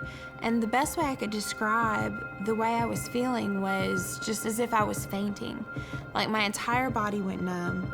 My hearing kind of even left, and I just felt like I floated down to the ground, and even the impact of hitting the floor didn't even hurt. My sister was hurt, and I was so concerned, and I didn't know how she was hurt. I just knew that she couldn't feel her stomach, and that scared me, and I didn't know what was wrong.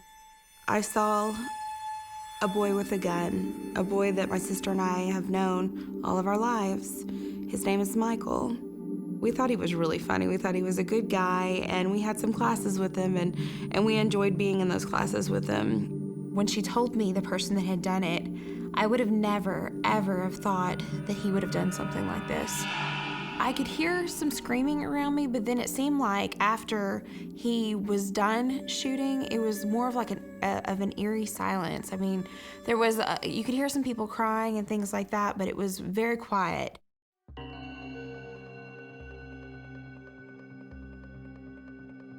Jessica was just laying there, rolling all over the ground and moaning.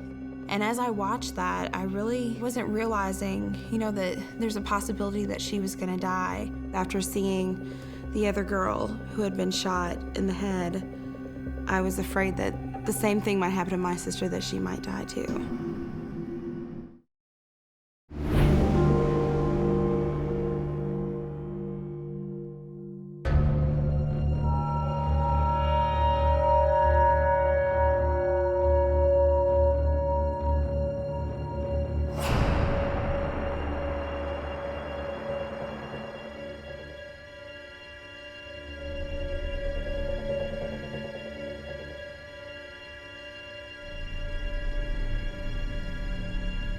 I wasn't thinking that I was about to die. I was just playing dead to ensure that he left and that he would leave me alone. Before he leaves the house, he walks through the hallway and he sees me laying there on the floor. He hesitated and he kneeled down to see if I was alive or not. He came about 6 inches to my face, about this close, and he took his knife and he cut me right here on my face. And it was a pretty deep cut. And he just looked at me to see if there was gonna be any response. I didn't feel anything, but I did look at him eye to eye, and I noticed who he was.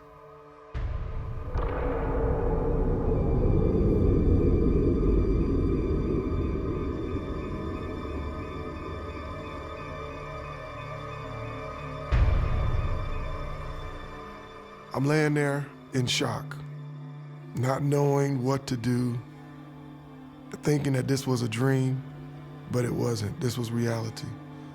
So the first thought was, go to sleep. In my mind, a thought came, just go to sleep. It's over. My neck is to the side, and I can hear myself breathing, and I can see the blood dripping off of my face, on my hand to the ground. And I finally make it to the door, and I'm breathing and barely could walk because it was very heavy. And I'm walking down the sidewalk. My first thoughts were to make it to my aunt's house that lived 3 blocks down. I'm sure she would know what to do. But I didn't have enough strength to get there.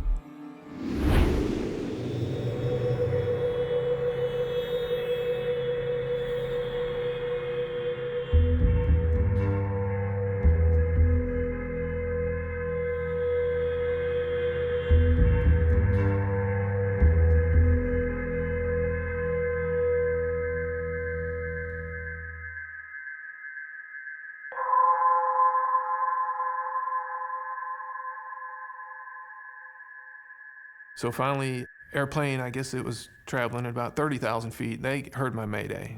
So they talked to the Tampa International Airport and telling them that there's a small plane here. Aircraft calling mayday. Please say your position and aircraft identification, if able. They're asking where we're at, and like I said, we don't know, because I tell them Winter Haven Airport, but they're wanting to know exactly where I'm at. At that point, we really didn't know where we are. When you're looking down out of an aircraft over Florida, everything is lakes and orange trees, pretty much.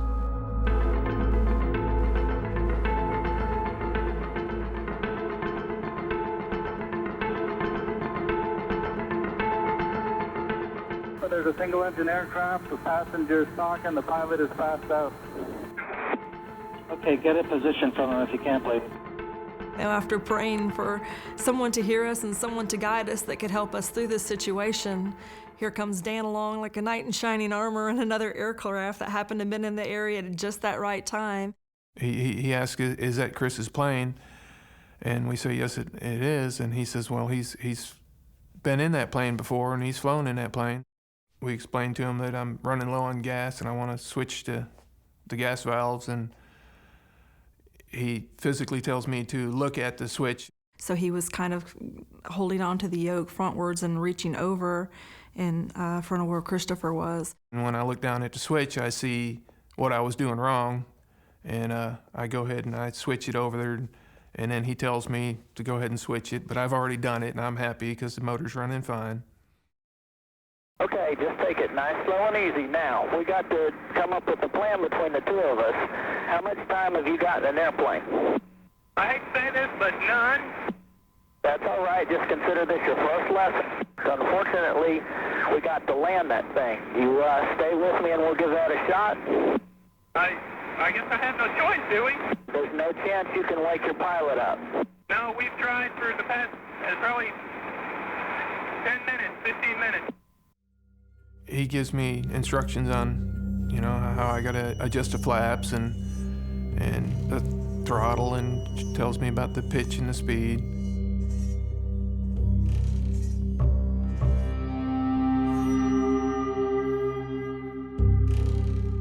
Need you to climb a little bit. There's a tower up here, and I don't want you to hit it. Pitch the nose up just a little bit.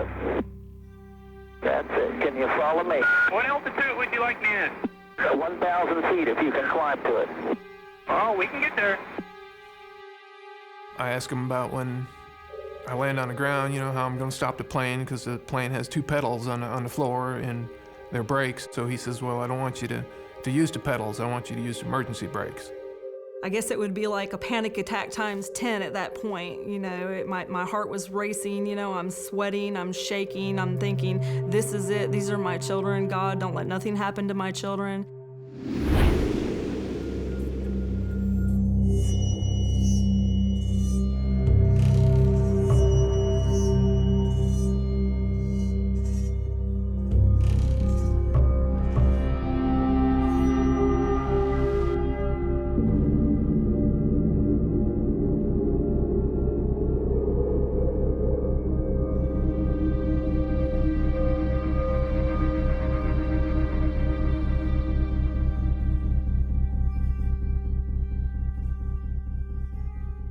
I was pretty much living by the minute at that point as to, I'm gonna, when are we gonna get to the hospital? When I noticed my sister was hurt, that's when I started feeling scared.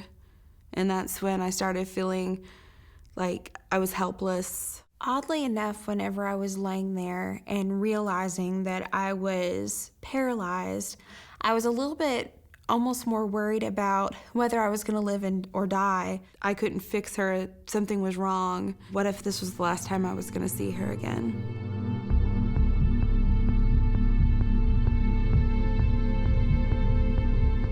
I looked over to my right, and there was a girl, Jessica, laying there. My chemistry teacher was holding her, and my algebra teacher, who was just with me a short time before, was saying over and over again, she's not gonna make it, she's not gonna make it. I remember looking up and seeing my principal standing outside of the office, and he was just standing there and he wasn't doing anything. And I remember screaming at the time, why aren't you doing something? Why are you just standing there? Why don't you take care of this?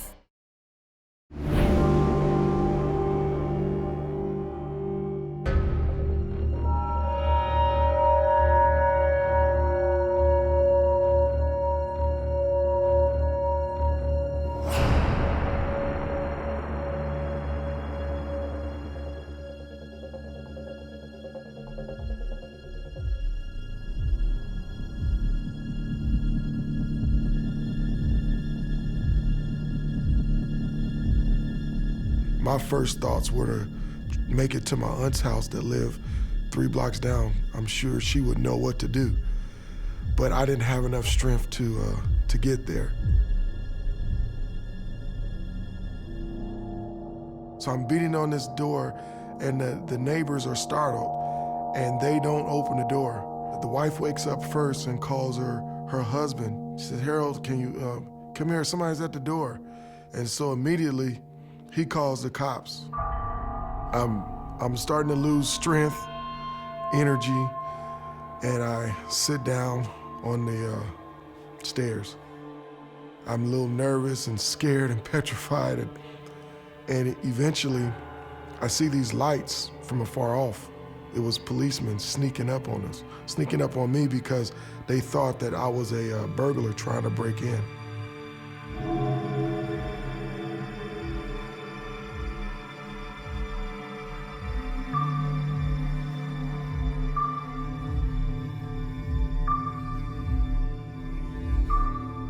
And I woke up with my eyes open, not being able to say anything.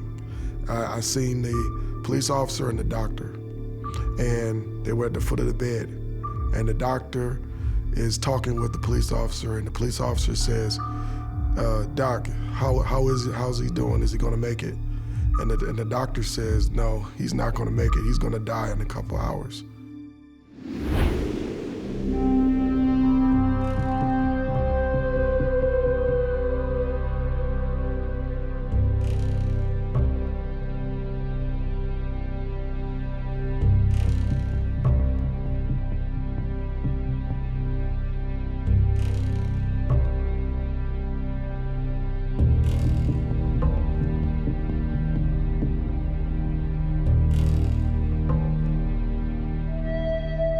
I gave them their pillows and made sure they were all buckled in good and that their heads were down on the pillows like they show you on television, you know, the little tuck with your hands behind your head.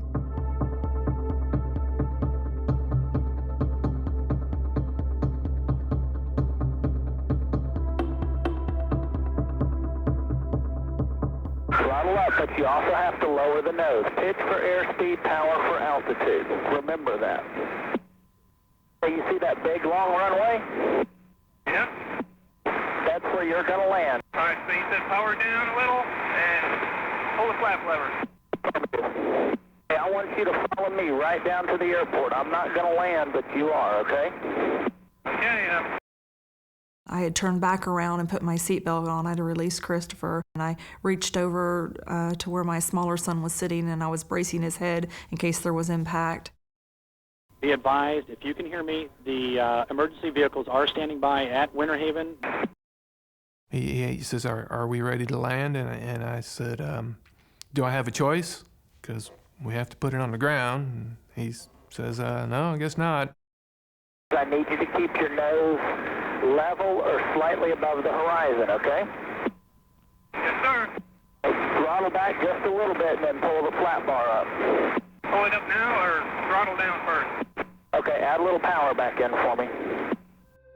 Guess I was going a little faster than I should have been, and that's why we bounced and hit the ground a little hard, and they say we bounced 3 times.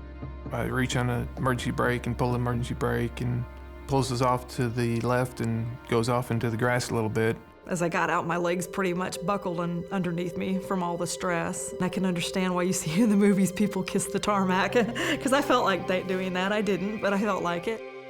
It was a safe landing. Any landing you can walk away from is a good landing.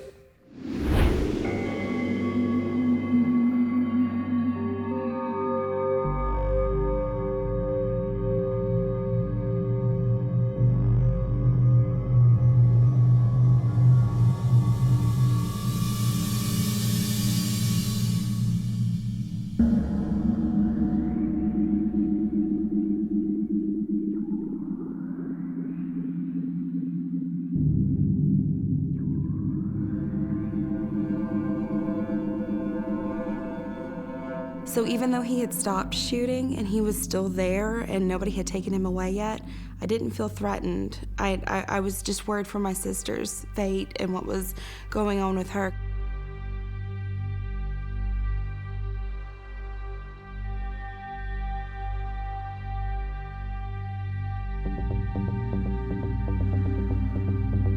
They started to get the most severely injured out of the lobby first.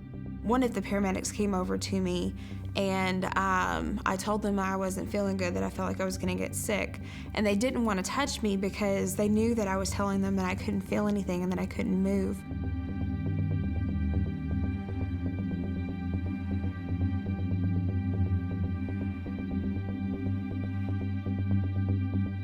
There was an entrance wound in my left shoulder, and there was another wound on the right side of my back. What happened actually was that it being a .22, it bounced around in my body. And so when it entered my left shoulder, it hit my lung, spinal cord, and came out the right side of my back.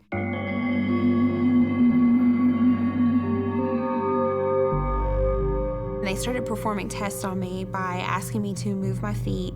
They took a needle and they would poke me and ask me if I could feel it. And of course, I couldn't feel any of it. I couldn't move my feet. I couldn't feel the pokes. And then at that point, that's when they had confirmed to me that I was paralyzed.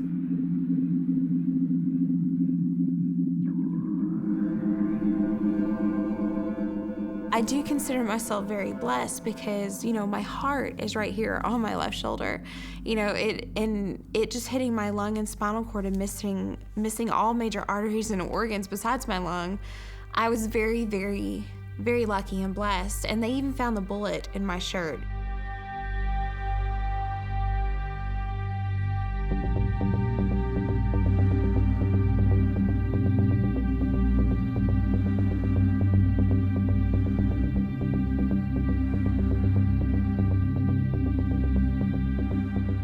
I considered him a friend at one time, and this was hard going to talk to him, but then I was also attempting to visit the person that attempted to murder me. And so here it was very difficult, and you know, I had to make him, it was like he was two different people to me. I asked him if he did try to shoot certain people or what was he thinking, and he did tell me that at the time when he brought the gun to the prayer circle, he had no intentions of hurting anybody or doing anything to anybody. My sister and I both decided to forgive Michael. We decided that hating him was not going to make her walk again. Hating him was not going to make the 3 girls that passed away during the shooting, wasn't going to bring them back. I don't know if he's crazy, if he was crazy at the time. I don't know if he was a child who had just been picked on so much and just had reached his limit too and was lashing out. I survived because I wanted to live. I wanted to be with my sister. I love my life, and I survived because I was lucky. And towards the end of our conversation, he did tell me that he was sorry for what he had done. I feel like there's no such thing as closure. I think that the shooting is something that I'm going to remember for the rest of my life, but meeting with him and talking to him really was helpful, and I think that was the closest that I could get to closure.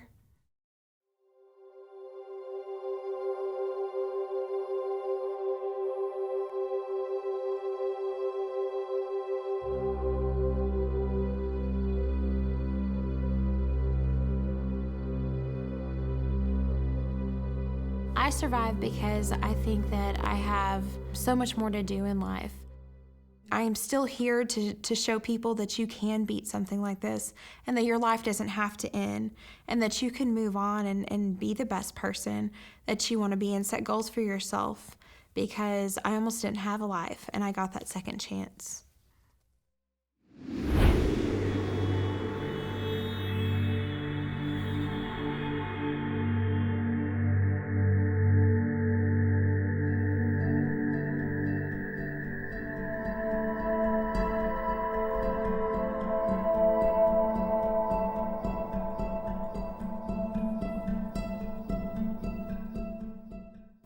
The Cherokee is down on the runway at Winter Haven. It's still right side up. There's no smoke. Everybody ought to be okay.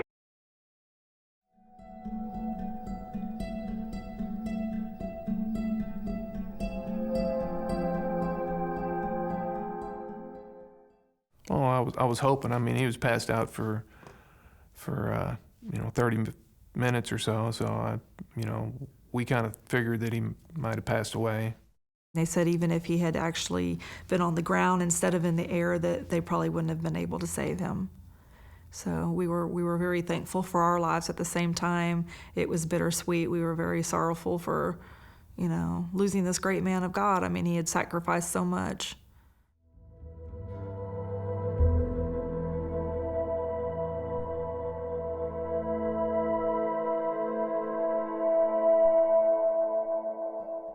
I don't think I'm a hero. I just done things that needed to be done. I mean, I survived because I believe that we trusted in God, and He sent an instructor to help us land a plane safely. And I want to thank Dan and give my condolences to Chris and his family. I survived because it wasn't my appointment. The Bible says man's appointed once to die, and then after the judgment, it wasn't our time.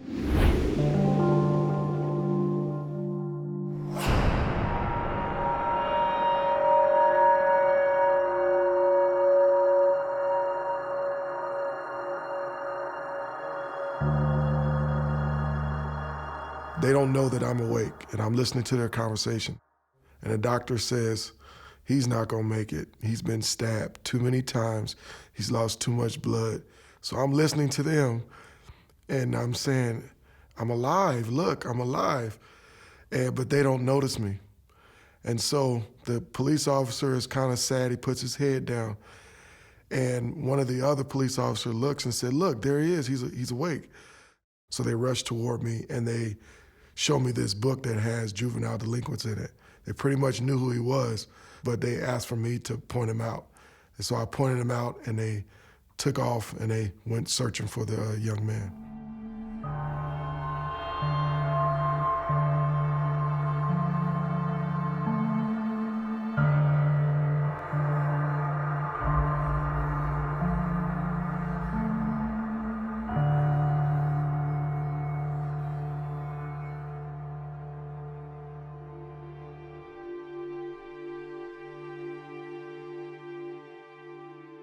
My recovery was very, very hard and traumatic. It took about 30 days for me to actually recover to go home. Initially, I had these bandages wrapped all over my face. I had big staples stapled on the side of my neck, bringing the skin back together. I had a trachea in my neck where I had a hole right here, and so I couldn't talk.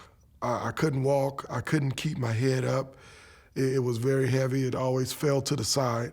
And I couldn't even eat food. Food was being fed to me through a tube through my nose. My desire to survive was to live. I refused to die. At the age of 11, I was going to give my best to stay alive.